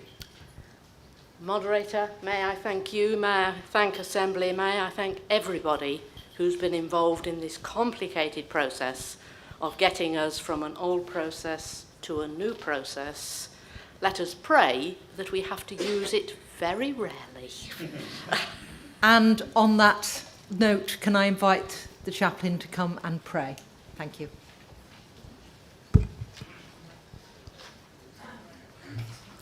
Let us pray.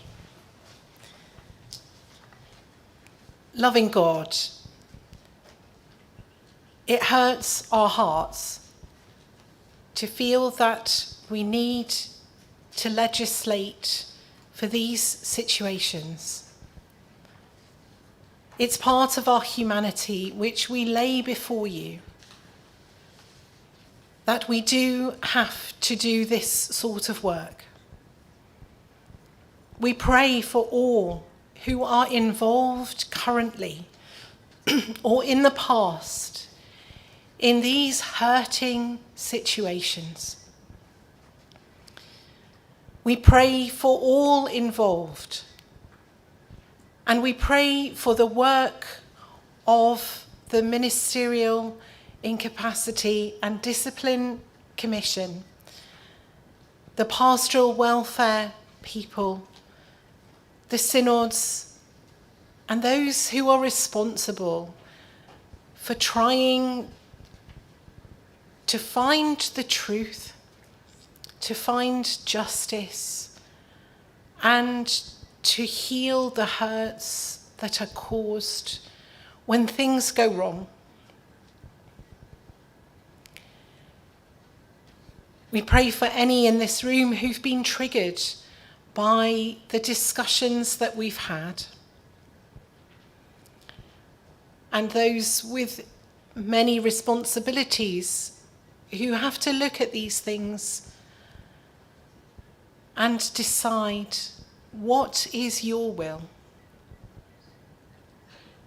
So, Lord, we lay all of these things before you in your hands. And we pray that moving forward, we may use and learn from these proposals, which we have agreed together with your Holy Spirit, so that we may be a loving church, a caring church, and a church which strives for justice and for mercy in everything we do. And we ask all these things in the name of our Saviour Jesus Christ. Amen.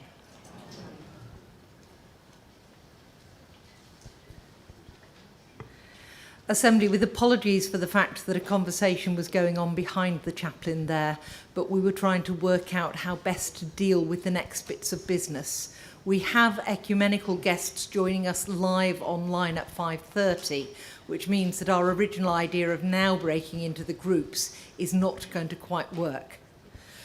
So my suggestion is that there are one or two bits of business that we might do between now and 5:30, but before the ecumenical guests arrive, I will ask Steve Faber to introduce the Church Life Review, and then I'm not asking you to do it now, Steve, sorry. Before 5:30, we will ask Steve to introduce that, and then we would ask you to go directly into your groups for that discussion. And our problem is evening prayer then, isn't it? We can pray without having evening prayer. Okay. So what we are going to do is we are going to return to the youth, the URC youth mental health issue. We will try to deal with one more issue, and then Steve introduce the Church Life Review, and then you will go into your groups and straight from your groups into dinner, recognising that dinner is from 6:30 and will be served for some time, and so you might allow a full time for your group. And we will continue to have the free evening. But that means we will have to deal with business fairly swiftly at other times. So we start by going back to resolution 2, B2. Sorry, paper B1, resolution 2. We had introduced it and we had had questions for information, but we had not gone further than that.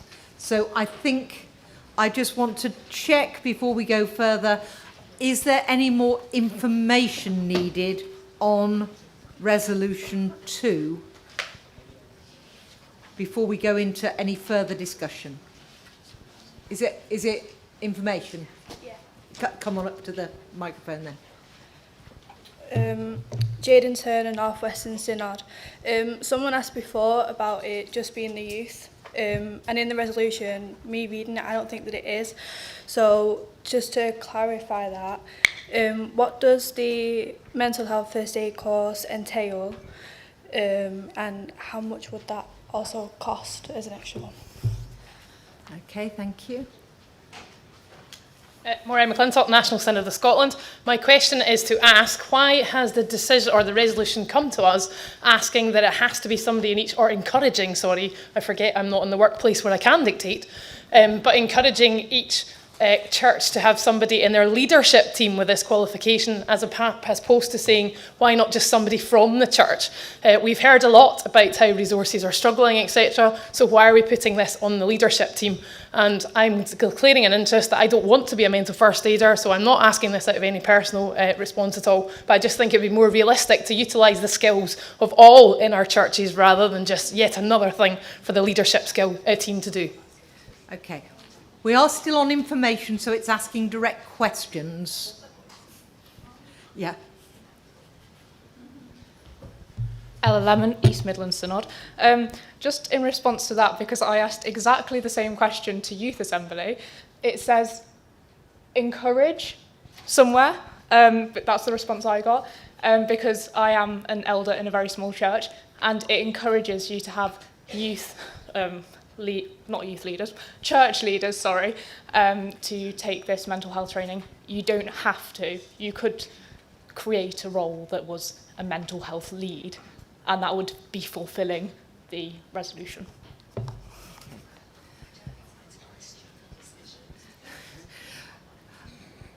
If we haven't got anybody else waiting to ask a direct question, we have got people asking direct questions. I'm just going to hold on so that you're on the cusp of information and discussion. Thank you, moderator. When I was younger, I used to who be able are to move you? quicker. We'll get there. Ray Stanion, Wessex Synod. My memory of the mental health first aid training I did, which was very, very good, was that it yes, I'll talk to you. Hello. Ray Stanion, Wessex Synod. Was that the mental health first aid training focused very much on suicide prevention rather than dealing with the stigma of other mental health issues. I did do another course, which was a mental health awareness course, which I think deals more directly with this, maybe suggesting what you call it when you add something or change it. Amendment. That's the word, thank you. To add that in with mental health first aid course, stroke mental health awareness course. I may be wrong, but that was my impression. Thank you, moderator. Okay, I think that the youth moderator would like to respond to that, and if you can respond to anything else that's been said, all the better. Yes, so I feel like the point that Ray made and the point that Jaden made are very similar. So the course that we're recommending that the churches have a leadership member or someone from your congregation take is an MHFA, which is Mental Health First Aid England, or Wales or Scotland. Within this, participants are trained to be able to spot the signs and the symptoms of mental ill health and encourage individuals to seek appropriate professional support. This does not just cover suicide prevention. This covers a range of mental health issues, including depression, anxiety disorders, suicide, psychosis, self-harm, and eating disorders. So it covers a wide breadth of things, not just suicide prevention. The course, another point that Jaden made was talking about what does it cost, basically. So the course is valued at about £300 per person, but with a trained instructor member, which we have 2 of in the URC so far, and 1 that is linked with Wessex, the cost is only for the materials of those wanting to become a first aider. For a cohort of about 16, it would cost £750 for all 16 of them. And the cost to become an MHFA instructor member is approximately £2,000. However, Tom Hackett, who's the SIDO for Southern, he reached out and was partly enabled by Children's Youth Work Committee, but got his training funded by a charity. So there's scope to look into that. And this resolution is looking at asking synods to look into the possibility of that happening. We recognise that not every church has the capacity to take this on. So Morag's point about like leadership teams and things like that, we recognise that not every church has the capacity to make it a leadership team role.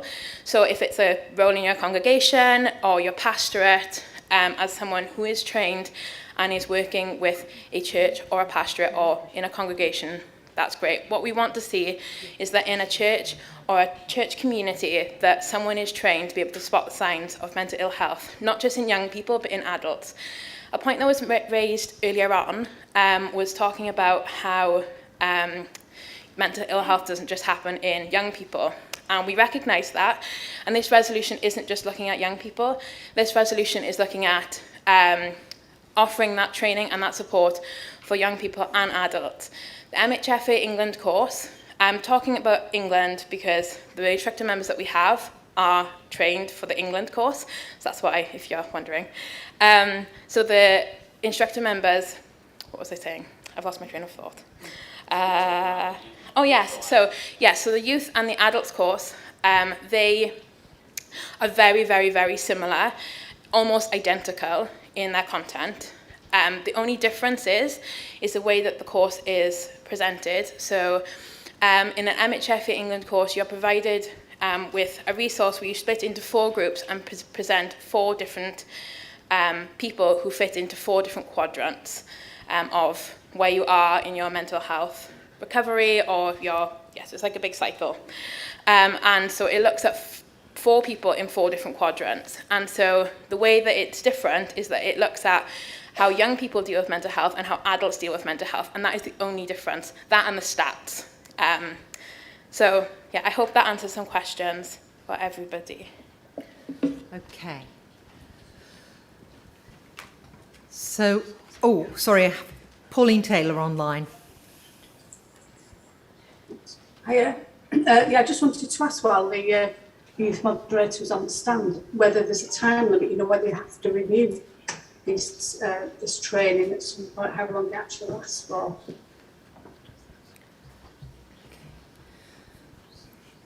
So, sorry, did you hear that, Joe? Not really. Sorry, Pauline, we struggled to hear you, and I don't think we heard where you were from. I know you've spoken before, but... Yeah. Pauline Taylor, North West Synod. I was just asking, you know, as with a lot of first aid training, there's a time limit, you know, on how long it lasts for. So I just wondered, with this mental health type of training, is there a sort of time limit when you have to renew it, please? Thank you. That was a lot clearer that time. So, Joe, are you looking for an answer from somebody else? No. So there is a time limit, and what we would want is for people to renew that. I'm not sure what the time limit is, so if anybody does know, please shout out.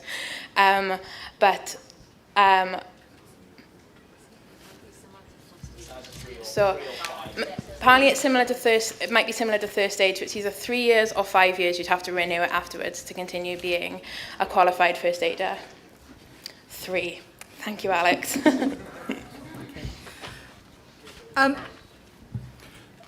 Go on. Moderator, it's been drawn to my attention the version on the screen I think isn't the same as the version on the order paper. We've now found a paper copy of the order paper because my computer is elsewhere. But that's not the right order paper, so I'm lost. Oh, sorry. You asked for today's, I gave you today's. Indeed. That's quite correct, staff. moderator. Shall I just read out what's on the order paper? General Assembly shares the concern of URC youth assemblies to tackle the stigma surrounding mental ill health. General Assembly strongly encourages individuals to take part in mental health first aid training and encourages all local churches, synods and General Assembly staff and committees to help individuals access this training. General Assembly joins Youth Assembly in recommending that local churches strive to ensure that at least one person in leadership has undertaken this training. I don't think there's any difference in substance, but it's putting it into the form of something General Assembly's doing rather than saying something that Youth Assembly has done. Thank you. Thank you. And I understand that if it would be helpful to Assembly, the in leadership could be removed from the resolution, if that feels as if it is more inclusive. Can I just take the temperature about that? So if you feel it would be helpful to take out the reference to leadership, can you show an orange card or a blue card if you think otherwise, and green and red on screen? Okay, there are several blues in the room, and I can't see any reds online, but I can't see everybody at once. Does anybody want to make a particular argument as to... Right, so if you held a blue in the room or a red online, is there something particular you want to say about that? It obviously doesn't preclude people in the leadership taking part. Well, the online person has not raised their hand, I don't think. So I'm offering them, if they want to speak, do raise a hand. Karen Bell, Wessex. I think it's important for leadership. We're asking leadership to do safeguarding, and we're asking somebody in our leadership often to do first aid itself. So I don't understand why mental health training isn't any different to that. And I think it's just as important as doing safeguarding training personally. So, I've got Sam Richards online who, no, she was just waving, she wasn't sticking her hand up.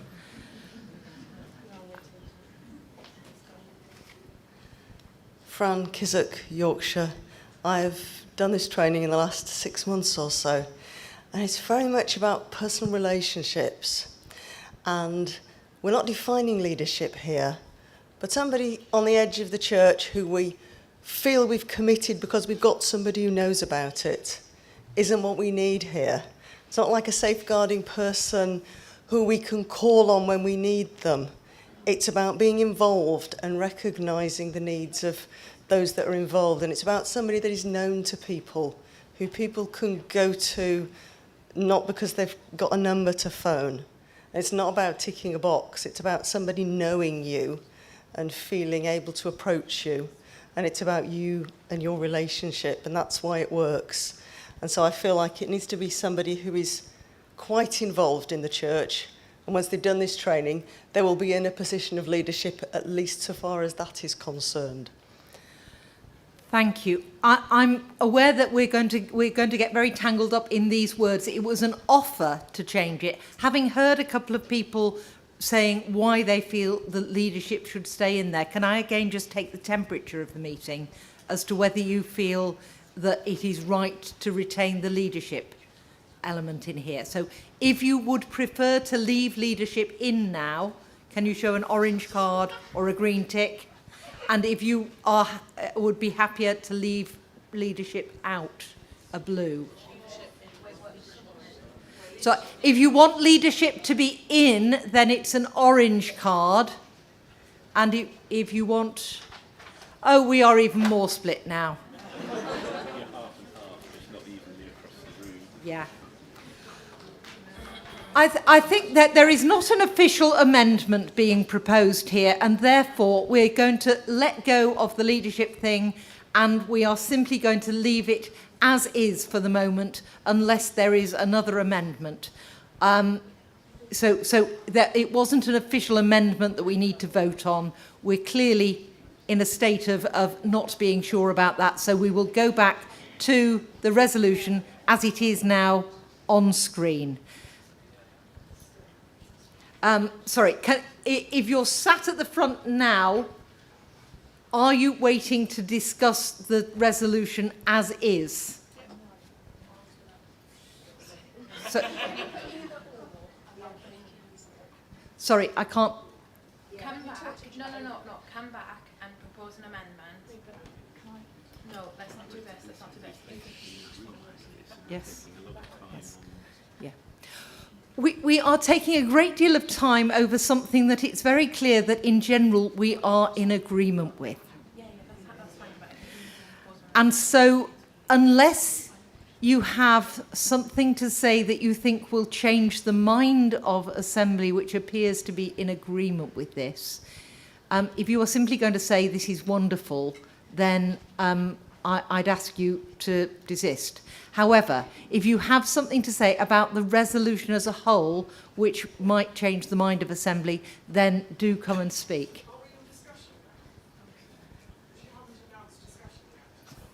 I'm sorry, we're in the discussion stage now.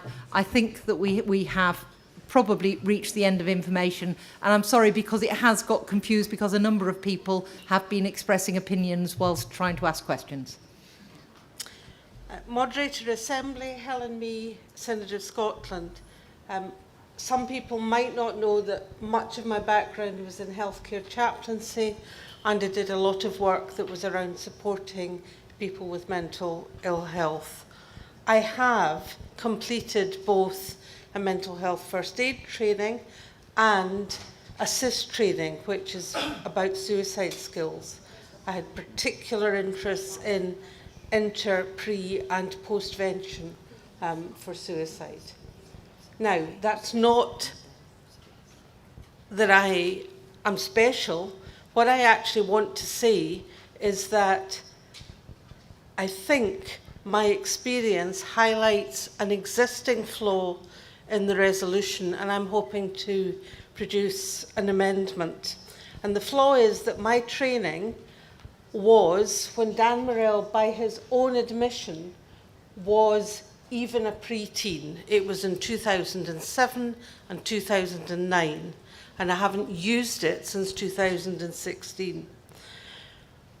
Mental health, mental ill health, and the stigma that's often attached to it excludes and marginalises people, and it can actually function in a way that discourages people to claim their very identity. So this cannot be a once and for all tick box thing that General Assembly agrees to. I think it's really important that if we're to be an inclusive commonweal community, this needs to be ongoing. Now, someone's already kind of suggested that. It can't be an action that we take once and for all and somehow that will fix our behaviour, or God forbid we think that it will fix other people. So the amendment I would like to propose comes at the very end of the existing resolution, and it adds the phrase, and such training is regularly refreshed and renewed. And I believe that Joe is happy with it. Okay, so that is a suggestion about an extra part to the resolution about continued training. And have you given those words to the tech team? No. Right. Can I suggest, Joe has said that they are happy to accept those, but it would be helpful if we could have them on the screen, please. Are there other particular points that people want to raise? We are minded to possibly go to a facilitation group for this if there are a lot of other issues. So if you come up, if there are particular issues to raise that might be useful for a facilitation group, then come to the microphone now, Barbara. Barbara Turner, East Midlands Synod. I'm sorry it's me again, but this worries me. There must be other small churches like us. We've got about 20 members, and I don't think we've got one under 70. I'm 90 next year. I just don't know who would undertake this training, and there must be other churches like this. Is what's worrying me. We do run a club. I run it up to COVID for young adults with learning difficulties. It's not that I'm against it, but it worries me how we will be able to fulfil this.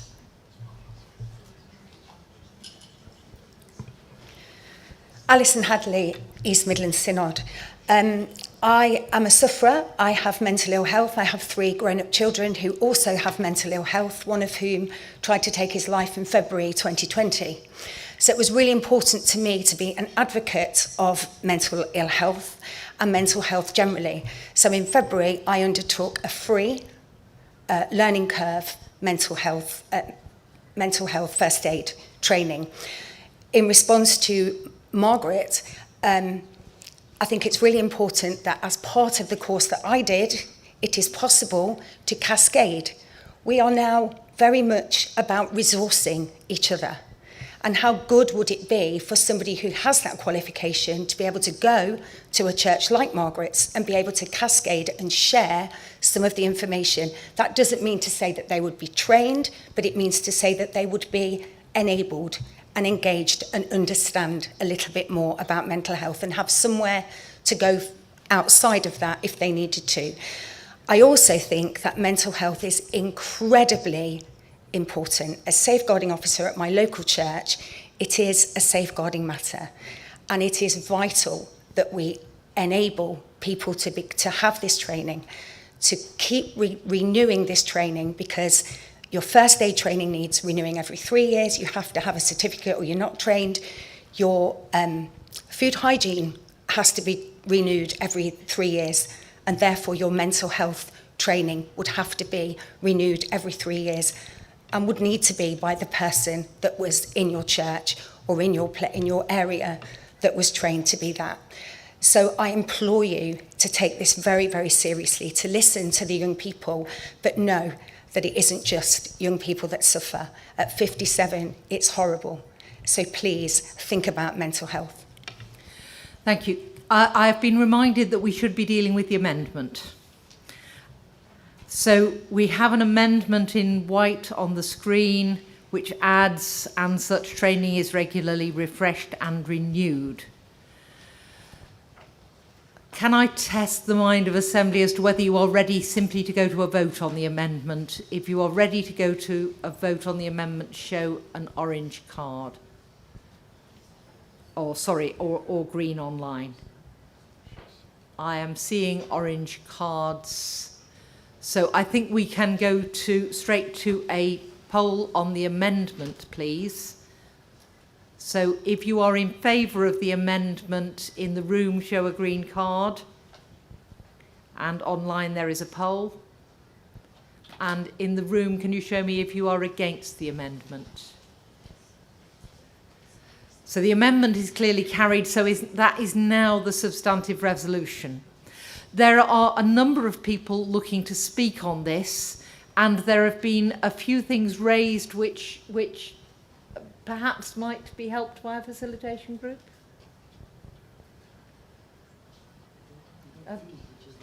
Well, no. Okay. We will try to complete this business in the next few minutes. So I have, I think, 3 people here waiting to speak, and there was one online, but because they can only have one symbol up at a time online, they may wish to raise their hand again. Rebecca Smith, East Midlands. I just think, mental health, people don't understand it unless they've either been with someone who's gone through it or have experienced it themselves.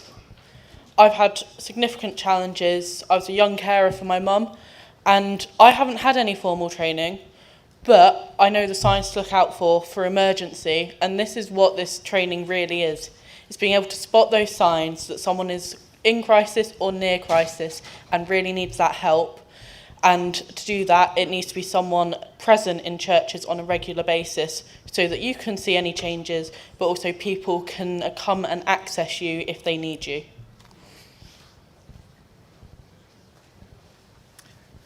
Rosalind Selby, Northern College. A suggestion was made earlier that the RCLs might take this on. I don't want to take a lot of time at Assembly. I spoke to you at lunchtime. I think it would be helpful if the RCLs were involved in the ongoing discussions about how this was lived out, and so I just want to volunteer for that. That's it. Carol Clack, Southern Synod. I am a long-term mental health, problems, issues that have been going on for a long, long time. And I have to say that the thing that has most helped me is being in places where where I've been welcomed and I am welcome, however I'm feeling and wherever I am on my journey or how I am that day, and people will just sit with me.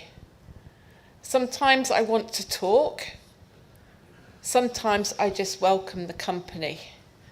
But what is important is the relationships that have been built and are in my community, in my church, in other places where I go, where people know me and accept me. And I'm not a diagnosis, I am a person. And too many places label you as a depressive, anxiety, psycho, whatever you like. But every single one of those people is a person and deserve to be treated with respect. And I just wanted to reiterate that for me it's about relationships and being in a safe place where people know me and accept me for who I am.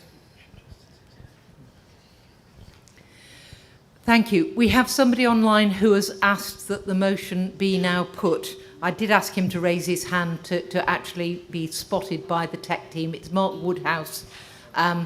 We would need a seconder for that, so if anybody was happy to second that, there are a number of people, and Andy will pick somebody to put on the minutes. The usual phrase, moderator, is many members of Assembly indicated their willingness to second. Thank you. There's no debate and it's a 2/3 majority. Right.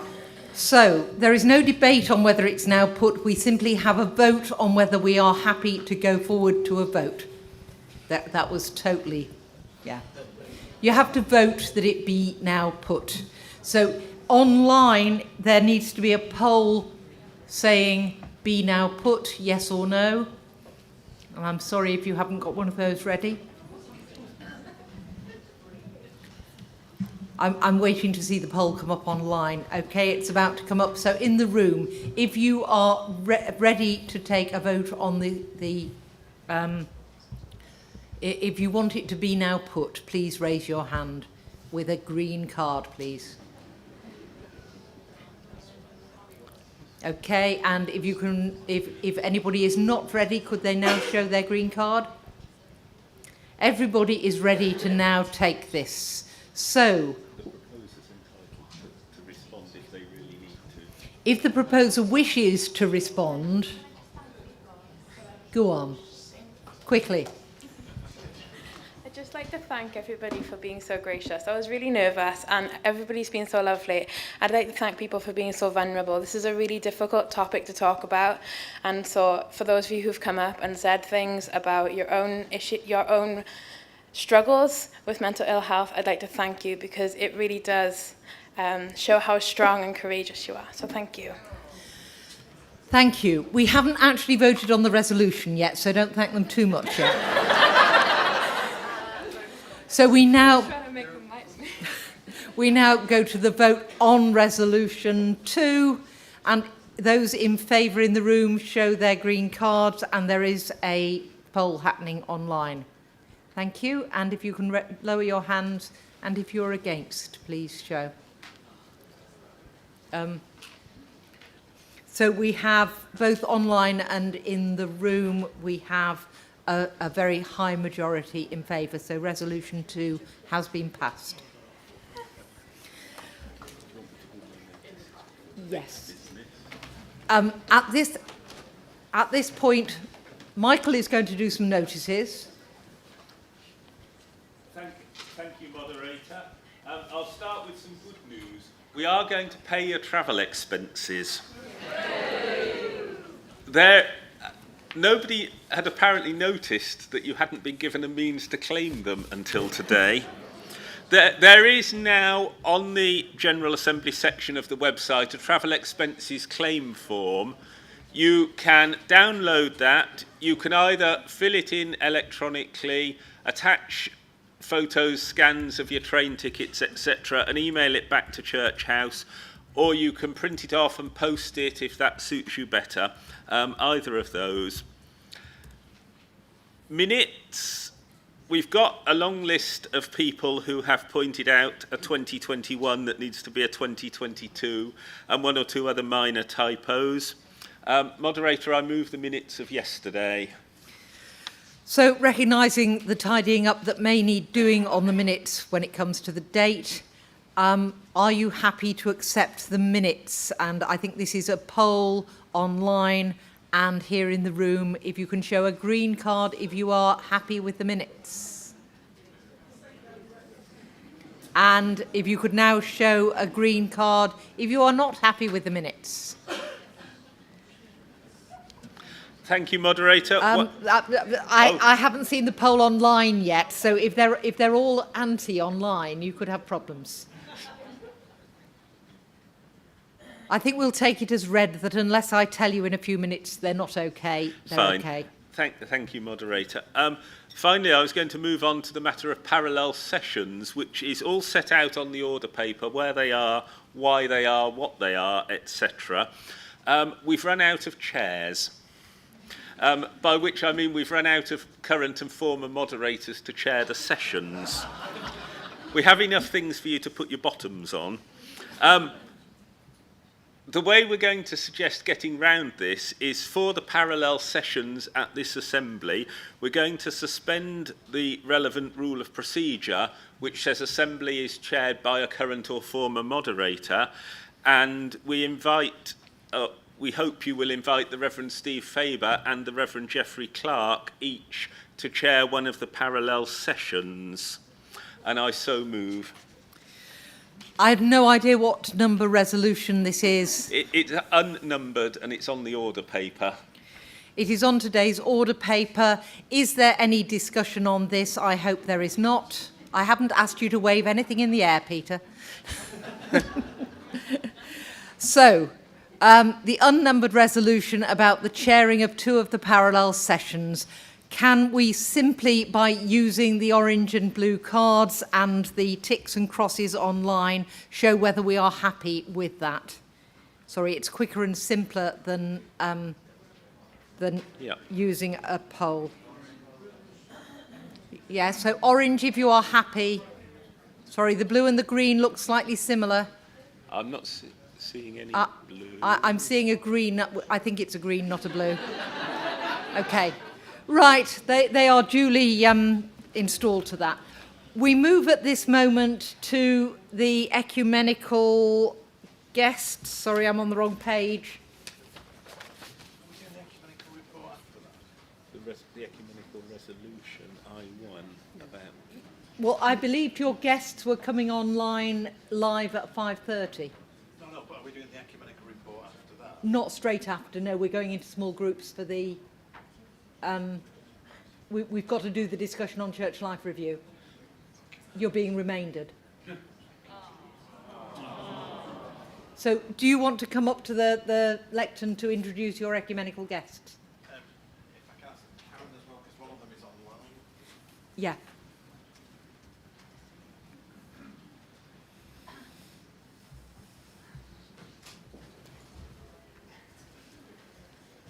Karen, if I can ask you to join me.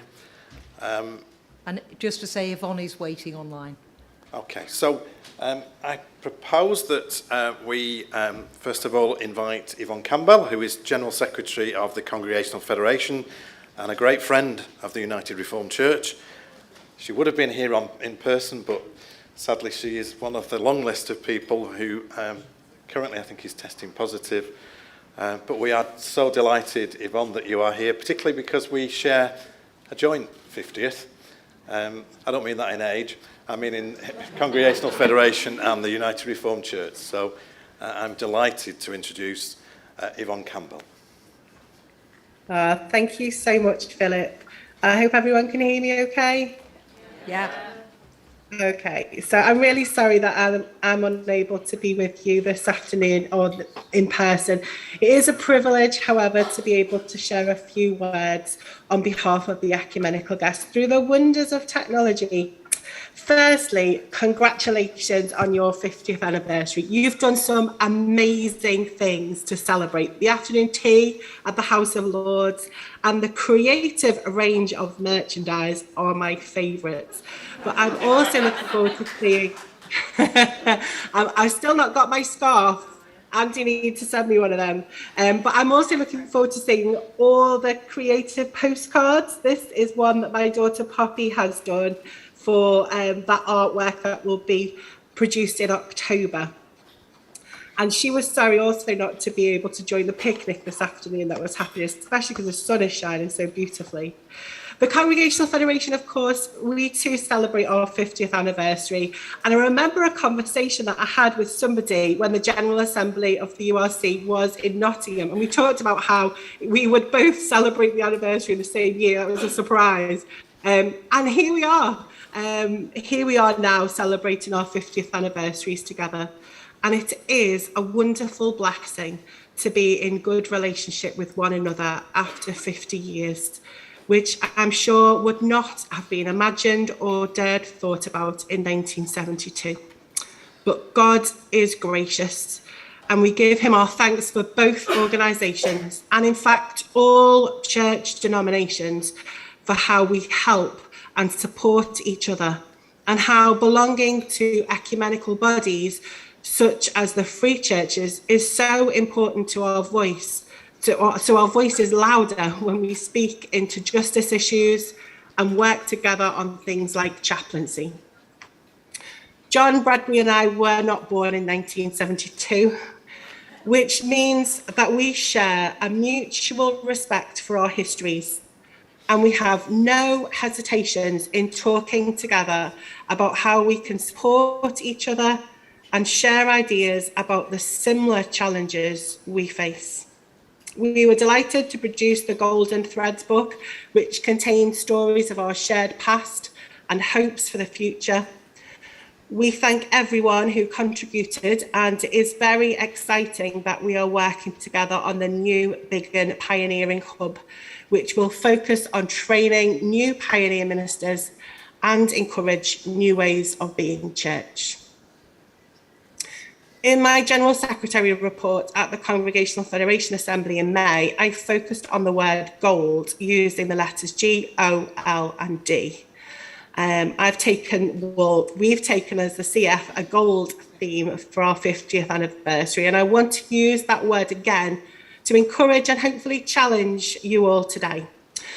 So the G is for good news, because this is what we're all here for, to proclaim the good news of Jesus Christ. It's written in our constitutions.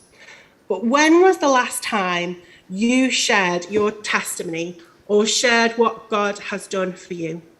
How do we share the good news today as individuals, as churches, as the URC, as CF, or as a national church?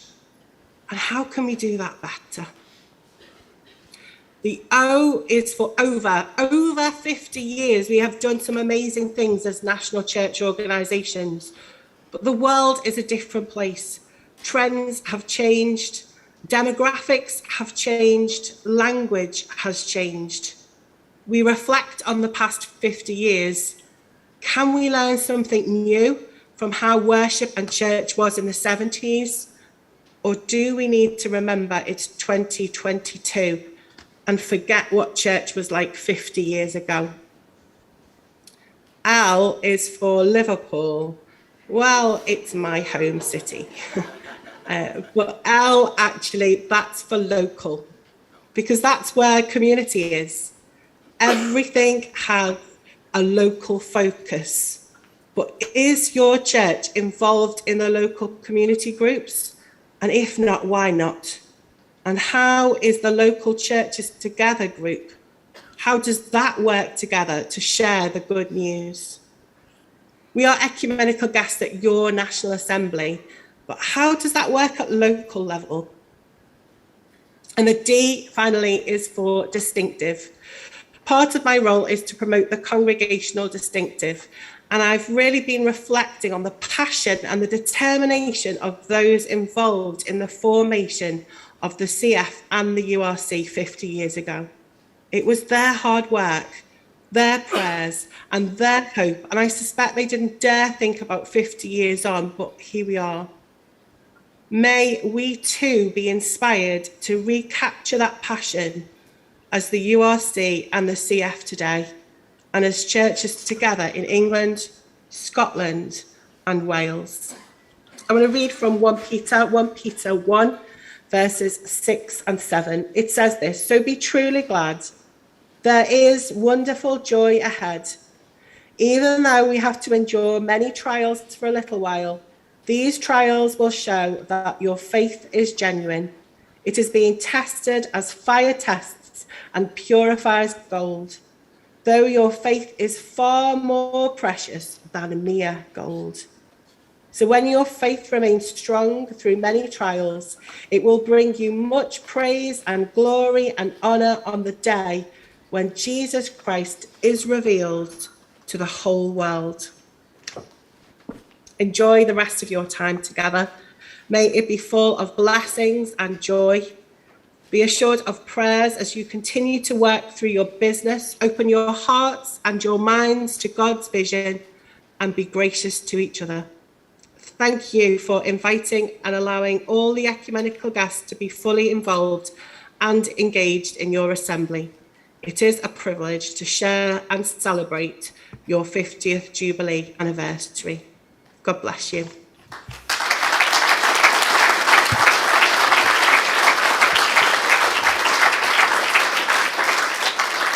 Thank you, Yvonne. Karen. The Campbells are taking over. They're not really.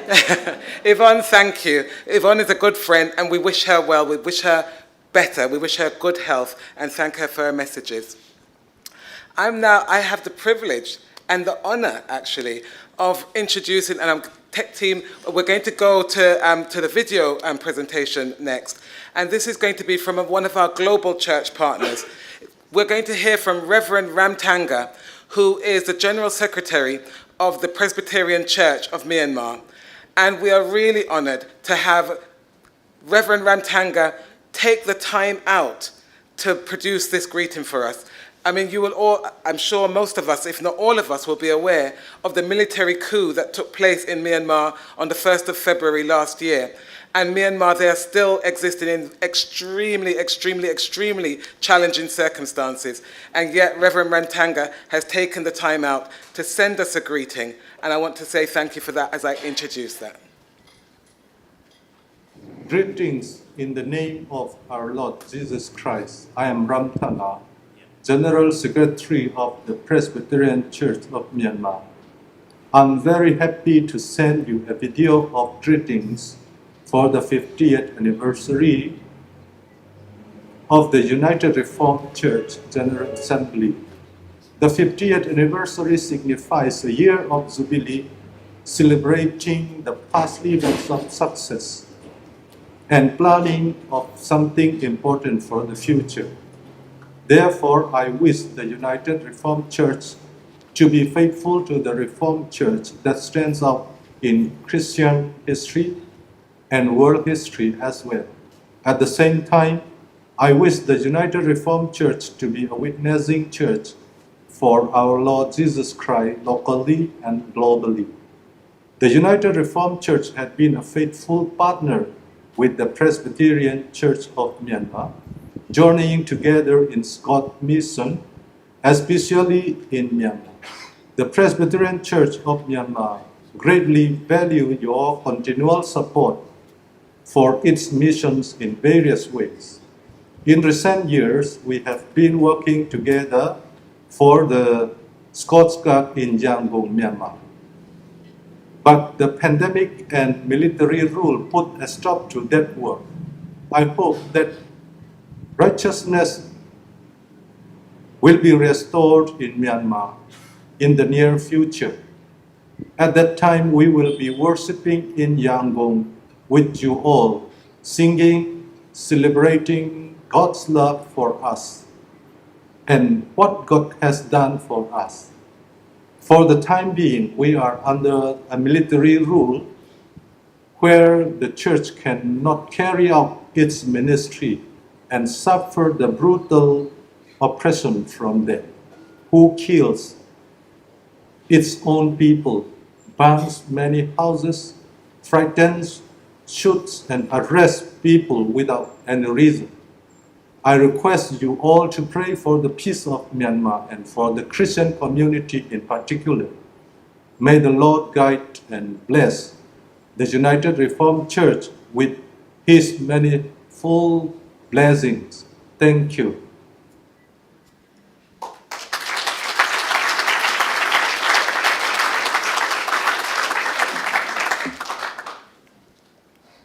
I'd now would like to introduce to you Farah Martin Henninger, who is a great friend of the URC. He's here as from the Friends of the URC in the Pfalz, which is the Palatinate region of Germany. He's travelled all the way to be with us this weekend by train, in line with our environmental policy. And I'm really delighted to introduce my good friend and colleague, Martin Henninger.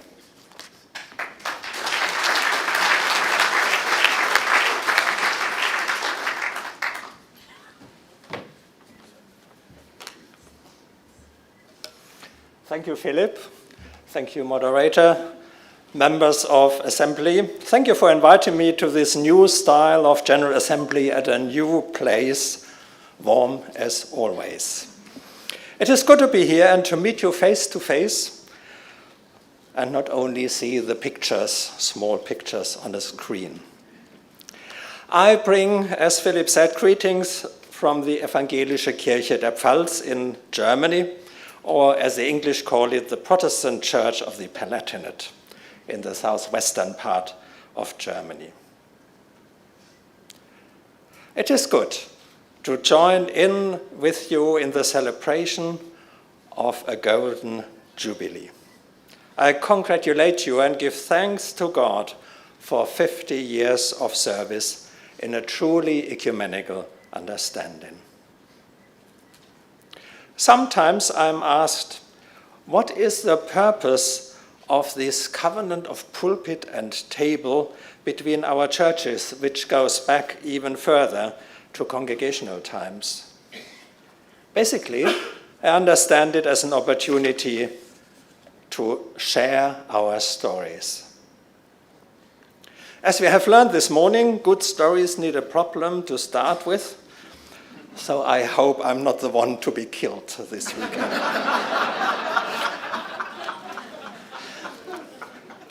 Now, which are the stories we can share between our churches? I sometimes wonder what the young people from Worthing talked about when they visited the small village of Wolfstein some 37 years ago, shortly after the end of World War II. Never again, it was then said. I grew up with the motto, Frieden schaffen ohne Waffen, secure peace without weapons. And for a long time it looked as if this might be the way forward to peace for our world and our time. But now, with the war in the Ukraine causing so much death and destruction, I'm wondering, is it really the right path to peace? We need to fight an aggressor. So let's talk about which story of peace are we going to follow. Last year, to give you another example of a story which might be shared, a theological consultation was held via Zoom between our two churches on the question, how did COVID-19 change our churches and church life? And what does it mean for the twinning of local churches when people cannot meet face to face? What stories can we share? Both our churches are in decline because both of them live in what is called a secular society. Less churches, less ministers, less financial resources, same old story. But God is our God of hope. He never gives up. So are there stories too about how can we get church members encouraged and excited about participating in the mission of God? What are the stories we can share? The URC's DNA is truly ecumenical, but also some hopes of 1972 have not come to fruition. So the question arises, is there something in the tradition of each church that needs to be kept? So what stories are we telling about our ecumenical understanding, if that is true?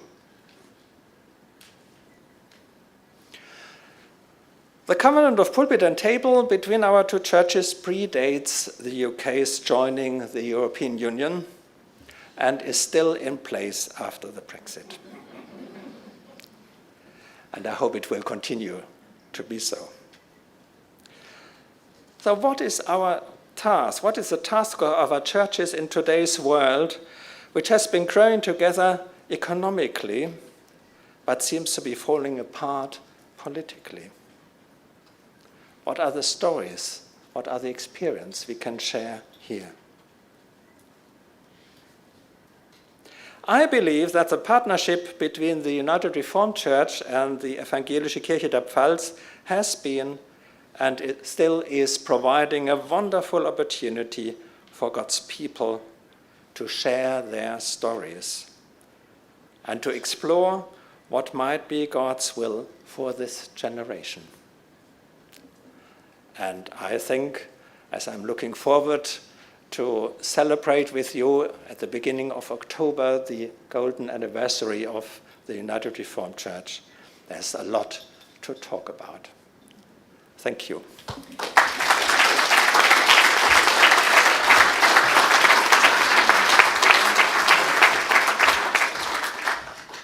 Thank you, Martin, and it's always a pleasure to have you with us. I have a little goodie bag for you, and I'm confused because it's the only bag I've seen recently that doesn't have fishes all over it. I don't know what went wrong there, but I do believe that some of the goodies in it might be fishy. So Martin, thank you for spending the time with us, and I hope you enjoy these little gifts.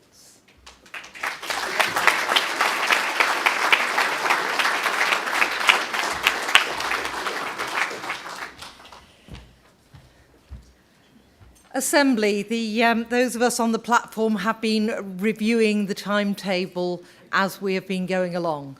We have made a decision that we will deal at this point with paper I1, the reinvigorating the ecumenical vision. That's page 123. Before dinner, we will be introduced to the small group work, and after dinner, we are going to do some business in that you are going to be asked to spend the time in your small groups from 8 o'clock. We're sorry that the evening is being taken up. We hope that it will not be a late evening for you. But for the sake of the business, we are going to have to take some of this evening's time. So I am going to pass over to the Mission Committee. Is it Sarah presenting? So hand over to Sarah, who is presenting paper I1 and the associated resolution 16. Moderator, I'd like to have a little pause for Philip to make an announcement about some of the work of Mission Committee. It will only take a moment before it's related to this.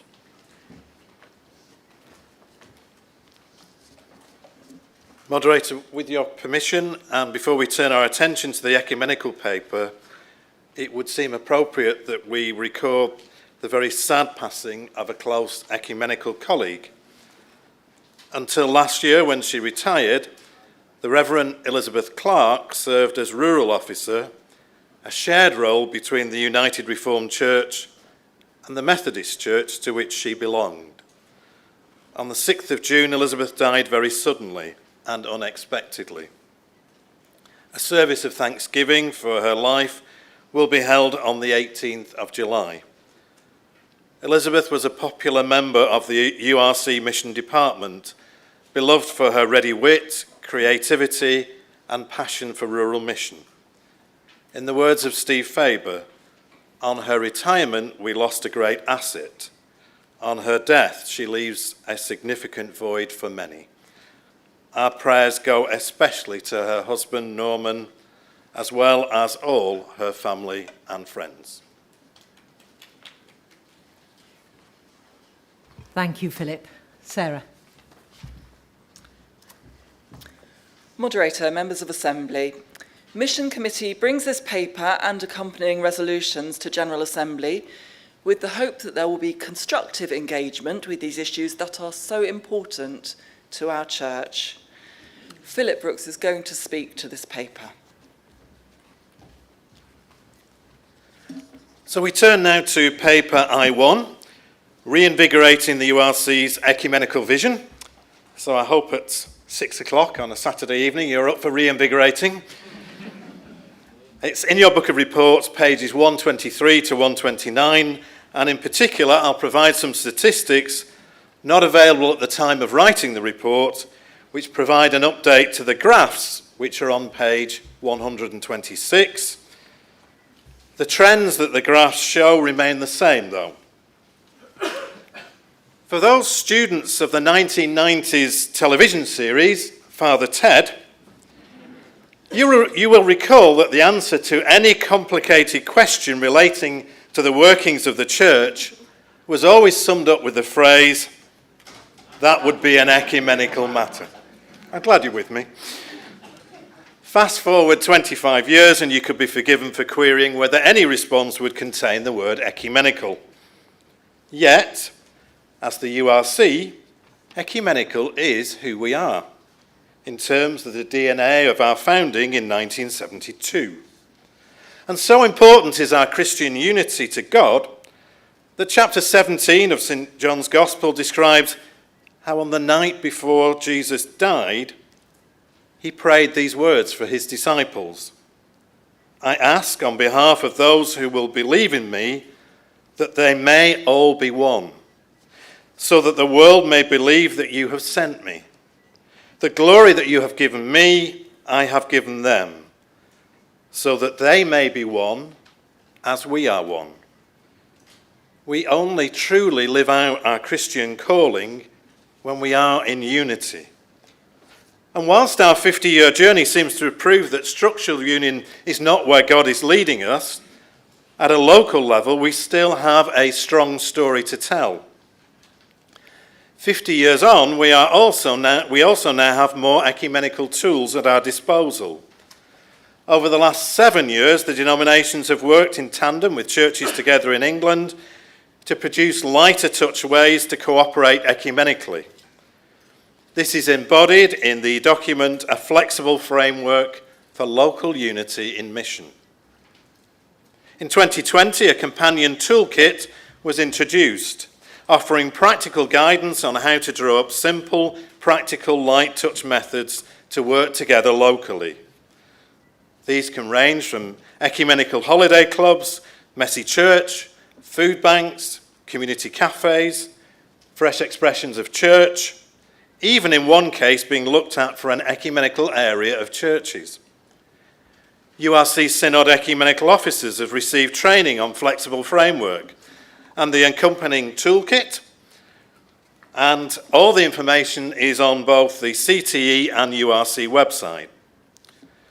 Paragraph C of Resolution 16 commends these creative ways of working to the denomination, recognising that although the flexible framework was devised by churches together in England, the principles worked beyond the English borders.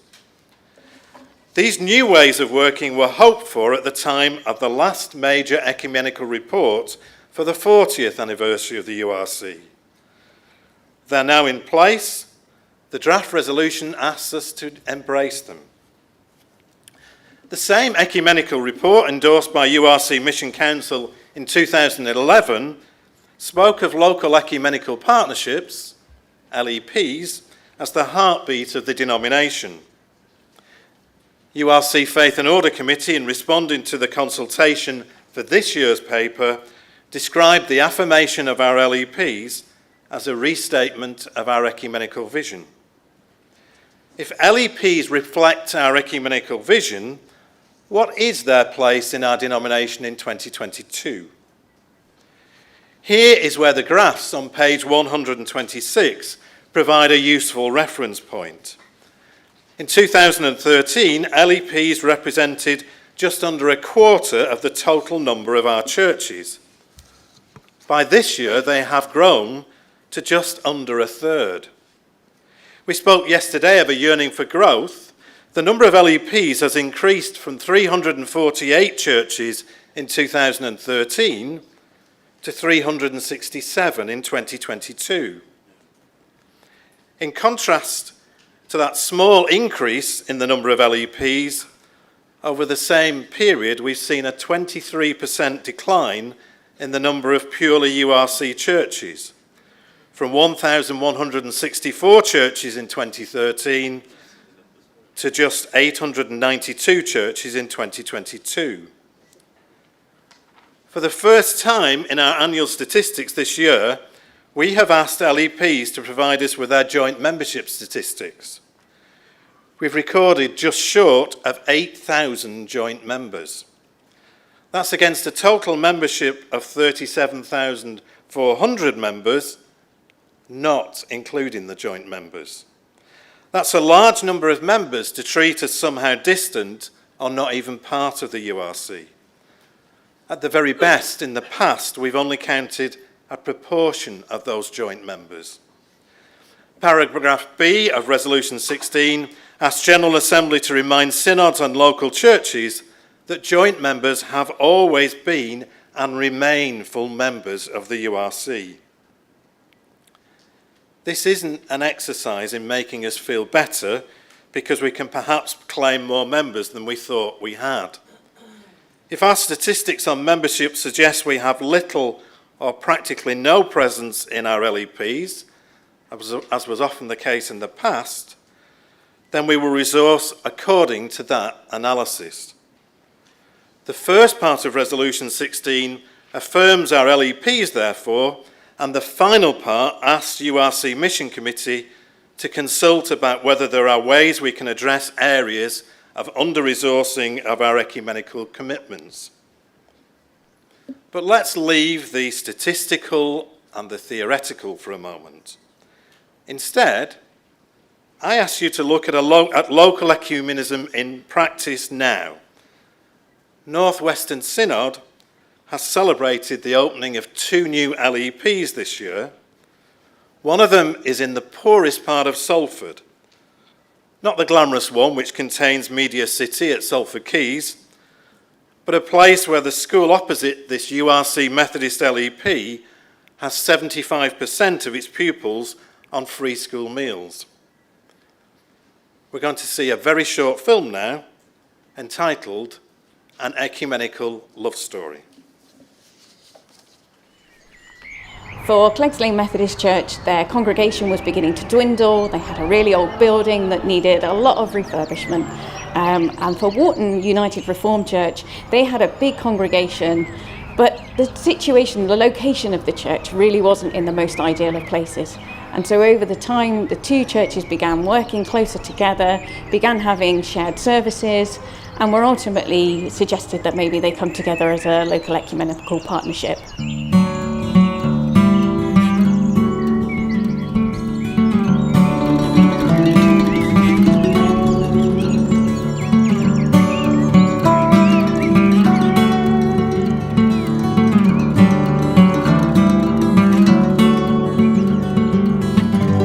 We had our opening church service, and we really wanted the children to be very much involved, and so right from the beginning they came into the church singing a song that they'd sung at the closing service, all about having a dream about what's going to happen with the church in the future.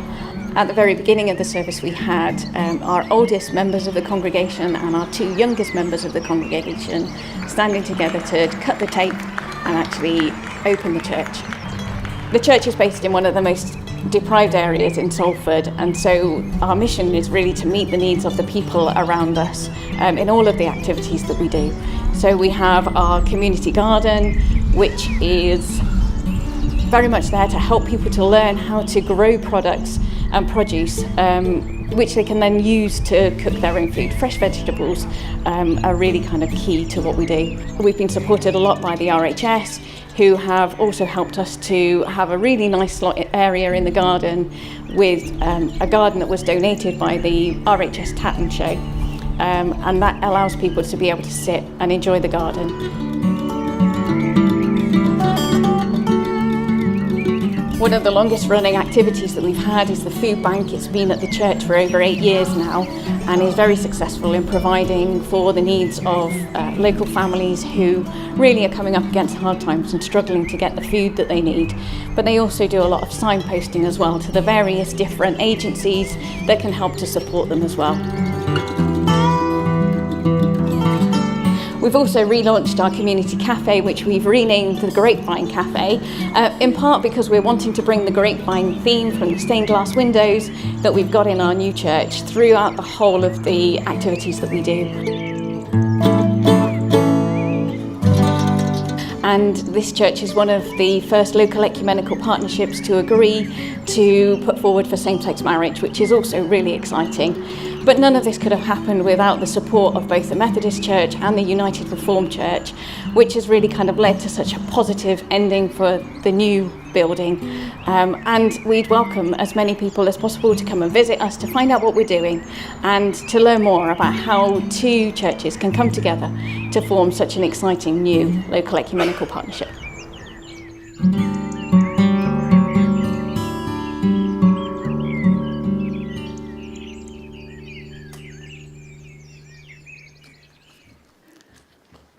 We're sure that some of you will have questions. We hope that some of you have experiences to share, but Mission Committee warmly commends these resolutions to General Assembly. Thank you. So we have Resolution 16 in front of us. It is a single resolution, but in several parts. We are at the information stage of this, so if there are questions for clarification or further information, if you're online, put a hand up, and if you're in the room, please come to the microphone. I'm not seeing anybody with questions of information. So we move into the... Sorry. Is it information? Yes. Yeah, okay. Do come to the microphone then. Thank you, Moderator. Ola Lawal, Thames North Synod. I just want to say that my church is an local ecumenical partnership of Baptist and United Reformed Church.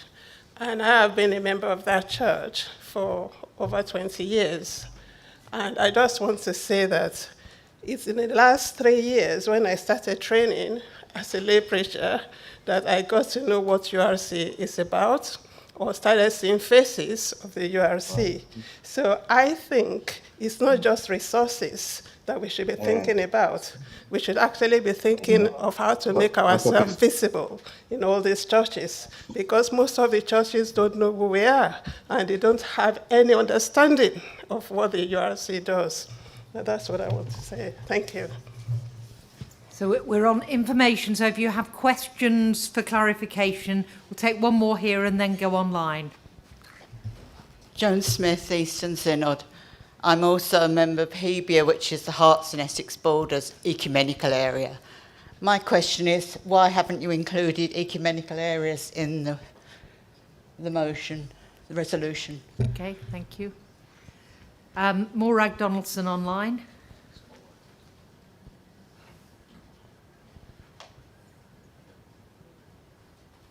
Moderator and Assembly delegates, Morag Donaldson, National Synod of Scotland.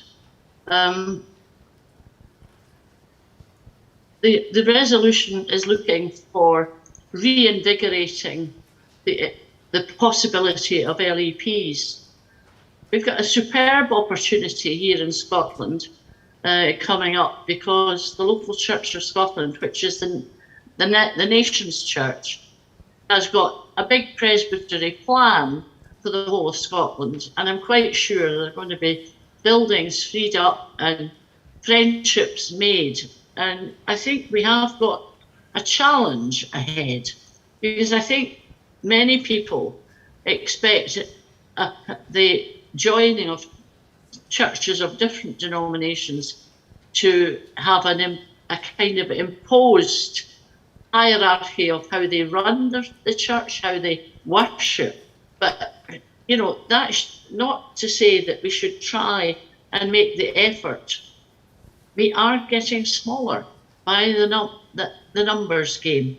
Those of people who do services online are seeing quite substantial numbers attending online. And it does beg a question by me, and I wonder if any researchers are available to say, do the people who could join us online, are they bothered about the denomination? Or is it just that they happen to like this particular church and this particular service? I do think we have come a long way in working together, but I think we've got a road to go. Thank you, Moderator. We're having some good contributions, but they're not actually questions. So is yours a question? Thank you, Tim. Tim Crossley, Yorkshire Synod, and also a member of an LEP. My question is partly to do, or mainly to do, with paragraph D, and it's to do with the consultation that we're asking, or potentially asking, Mission Committee to do. It says to consult with Ministries Committee. Are you going to be consulting with... Are you going to be consulting with those parts of synods who deal with scoping? Because one of the big headaches that we find across the board is how do we put URC ministry into LEPs that are, how should I put it, oversubscribed with other members that aren't URC?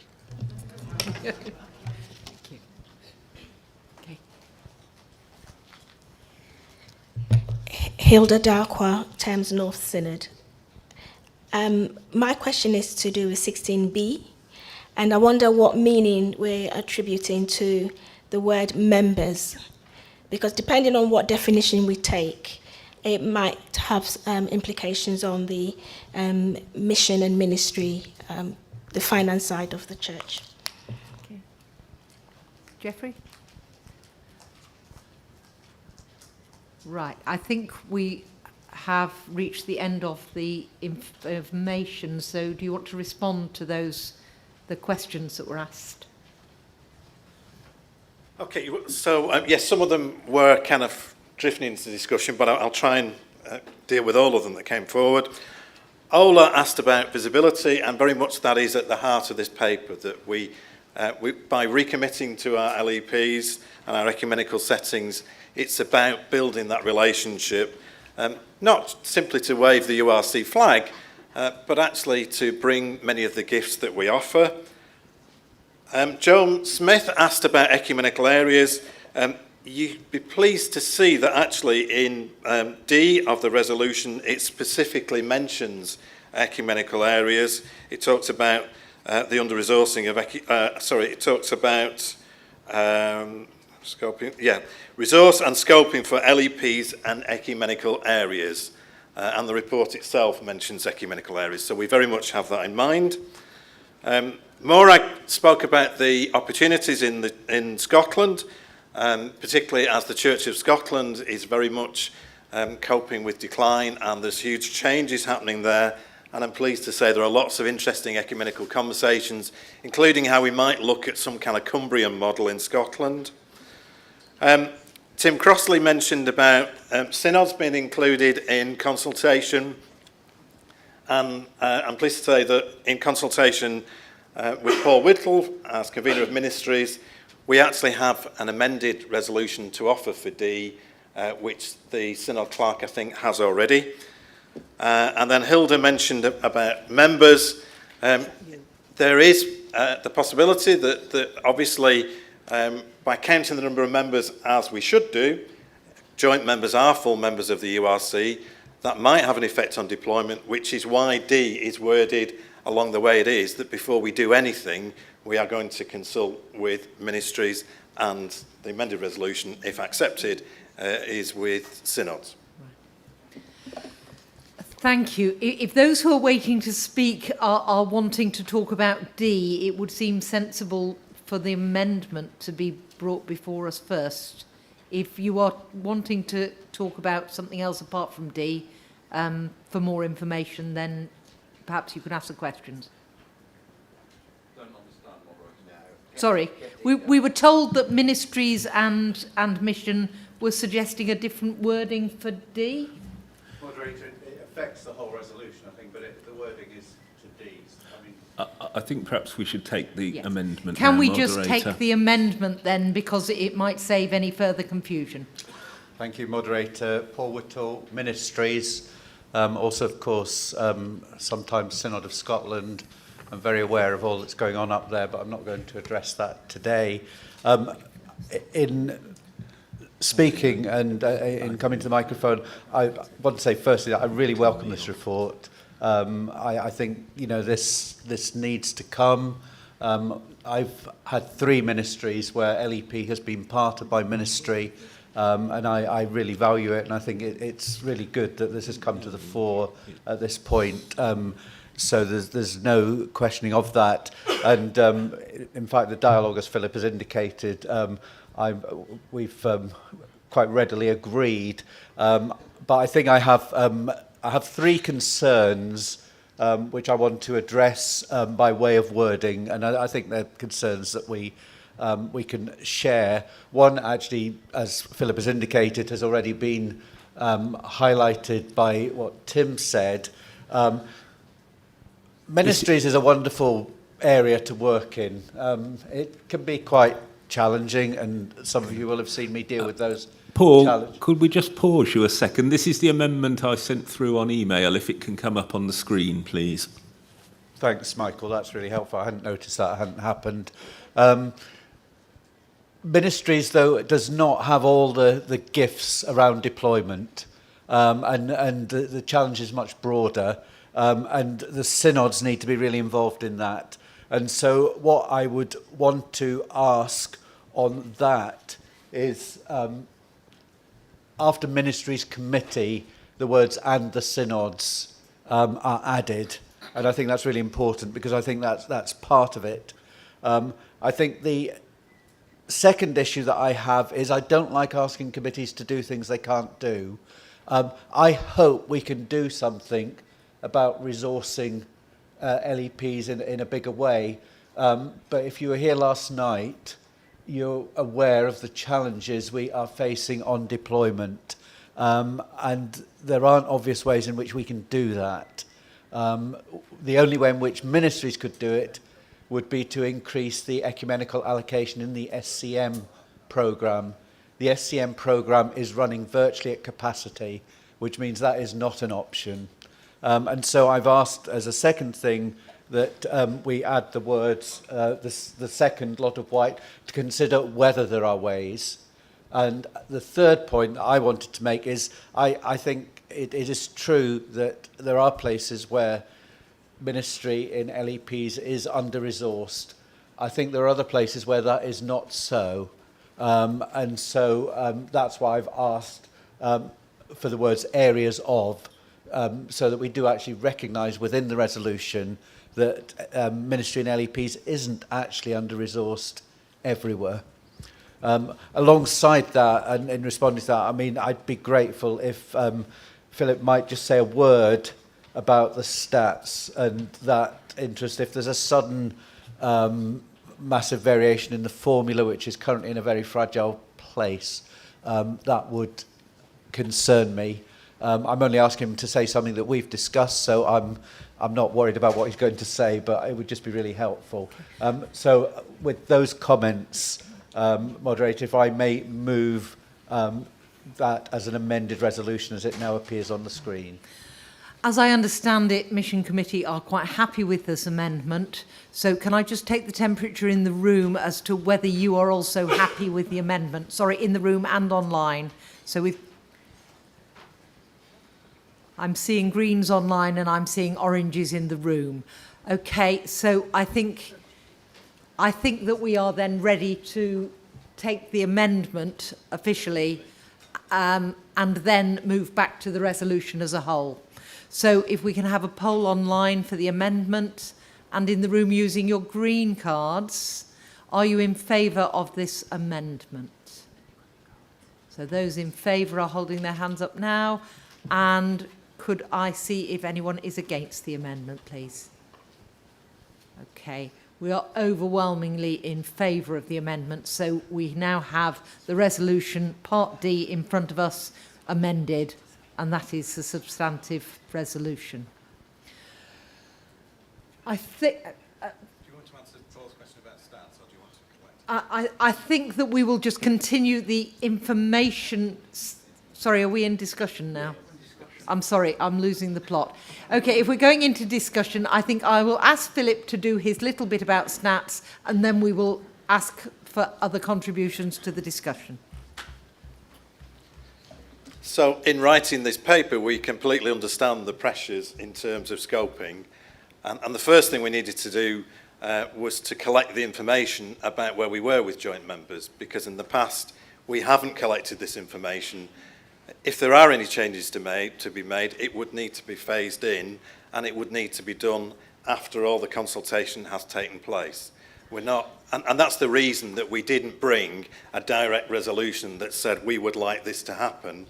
What we're asking for is to look at how we might share this problem and work through it together. And as Paul says, whether we can do something. We're not trying to ask for the impossible. Thank you. Discussion. Moderator, members of General Assembly, Geoffrey Clark, East Midlands Synod, moderator and co-convener of the URC Methodist Liaison Group. If the film we've watched is The Love Affair, I think maybe I'm one of the children of such love affairs. My home church was an LEP, and when I sensed a call to ministry, I had, as a joint member, to discern should I offer for ministry to the Methodist Church or to the United Reformed Church. Huge pressure, my family were Methodists. I opted for the URC because of the ecumenical nature and conviction of the United Reformed Church. I was delighted to be trained at Luther King House, where I was told off one day by the principal of Northern for having more Methodist friends in Hartley, Victoria than I had in Northern College, and for preaching on their plan. So as I read I1, I'm hoping that Philip and Sarah heard my Alleluia from Nottingham shouted out loudly to reinvigorate the ecumenical vision of the URC. 28 years of my local ministry in 3 successive Methodist circuits, I served as a URC Methodist minister, and I'm partly missing them, so it was lovely to be at the COVID-infested conference last week. The big heartache I have from my 28 years in local church ministry and now as a moderator is, are LEPs a blessing, for I believe they are, or an inconvenience and a nuisance which they have been made to feel. They have been made to feel, please don't minute this, by some people who are regional church leaders who would like LEPs to be done away with. One of my ecumenical colleagues admitted, best thing we could do is to divvy out the LEPs and have 1 or 2 each. That is a slap across the face for those of us who in local postcodes have delighted in worshipping together, the joy of being one congregation. If we began our family tree by walking away from a tradition as dissenters or ejected because they couldn't put up with us, and we knew why we were out, I want us to know why we are either still out or are in an LEP. That is to say, for our Congregational Federation friend, what is their distinctive about us? I want, therefore, to be reinvigorated in energy. I want LEP members to know why they are part of the URC and to engage within it. I welcome the report, anything and everything that could be done to reinvigorate ecumenical vision. And please forgive me if I'm ever mistaken for a Methodist. I'm not feeling guilty about that at all. Assembly, we just have a couple of minutes before we need to introduce the small group. So I'm going to ask if anybody who's queuing up to speak actually wants to speak with any degree of concern about this rather than support of it. And I'll invite Romilly to speak. And Anne, if you can, are you, Anne online? No, okay, so Romilly, thank you. Moderator Romilly Micklem, Wessex. I'm sorry to bring a note of dissent into this debate, and I'm not against working with our sister churches in any way, shape or form. I have a couple of things that I do need to say to you. The first is that my voice and my experience, and that of not only me but a number of other URC ministers, is not in this report. It is not always a joy to be a minister in an LEP. It is not always fulfilling and rewarding. It can be, and I've had that experience too, but experience can change over a ministry and over a ministry in one pastorate. It is not the case that our ecumenical brothers and sisters see the world through the same lens that we do, and it is not in our gift to add to the resourcing of a ministry and a circuit, as I know to my cost and my current experience. And I want to put on record my thanks to my moderator, who is also chairing this assembly, for her support in my travails. I've been forced out of a ministry where the URC has offered and sustained a 50% scoping in a church, where the circuit has refused to recognise and honour that calling, and has in effect forced me out by reducing the funding that it's prepared to pay into the ministry and mission fund for my ministry. That is the experience that is missing from this report. That is the experience that is not in these upbeat resolutions. We also need, I think, to recognise that although it is great to have joint membership, and I discussed this very briefly and at an inopportune moment with Philip yesterday. With his previous hat on, Philip sent through to our ecumenical officers a version of the latest constitutional documents from Churches Together in England, which specifies that the denominational affiliation of members of LEPs will be recorded on the joint list of members. And this has importance for a number of reasons, not least of which, when you're forming a council that needs to make a decision about the future of an LEP, there needs to be some representation on that that shows that both denominations or all the denominations are being represented.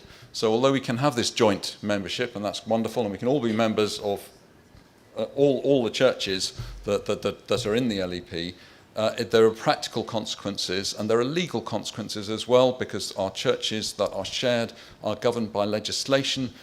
The Sharing of Church Buildings Act 1969 specifies how joint councils will be formed and requires there to be a balance of denominational representation on those councils, including members elected from a congregation.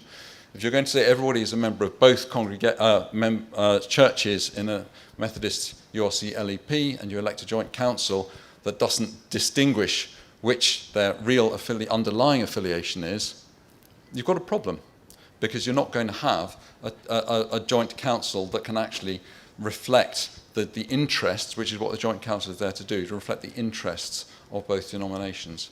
You're also going to have problems, and this is the big one. I'm not going to go on about this now. You'll be glad to hear. We also have a problem, which has been going on for more than 50 years, about eldership.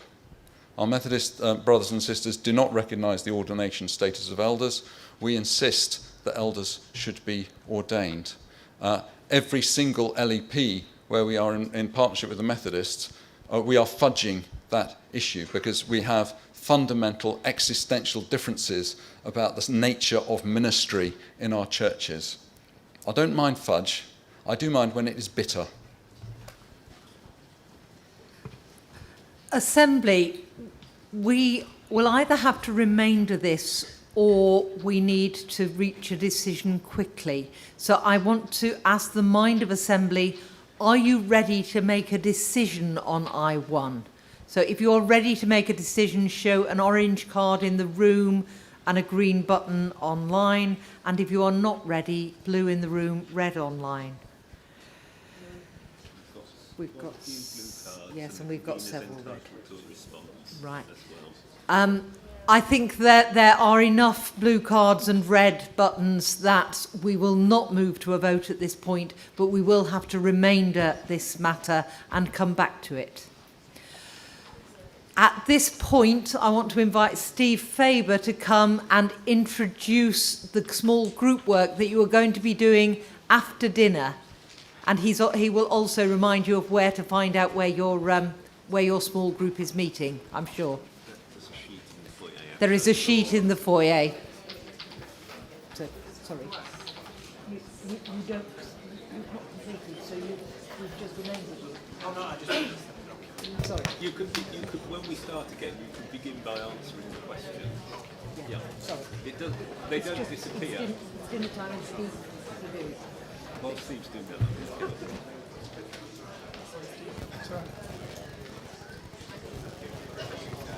Assembly, if we can come to order, because your dinner depends on it. Moderator Steve Faber, one of the members of the Church Life Review Group, and you've given me sufficient motive to be brief. I hope that Keith is able to find the slide, which would have been much earlier in the day, but we had other pressing business that we needed to deal with. So my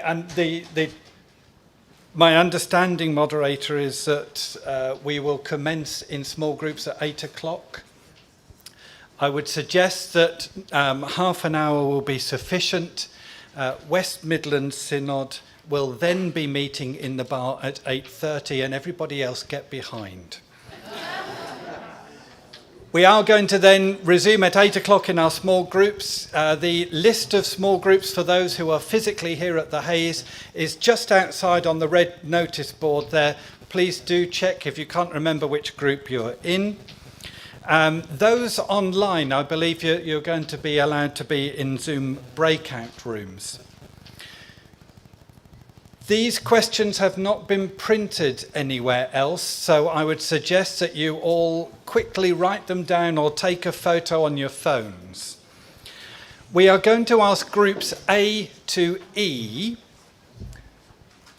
and even-numbered Zoom breakout rooms to consider first of all the question, where do you see your local church in 10 years' time? We're going to ask groups F to J at the Hayes and the odd-numbered Zoom breakout rooms to consider first, where do you see the United Reformed Church in 10 years' time?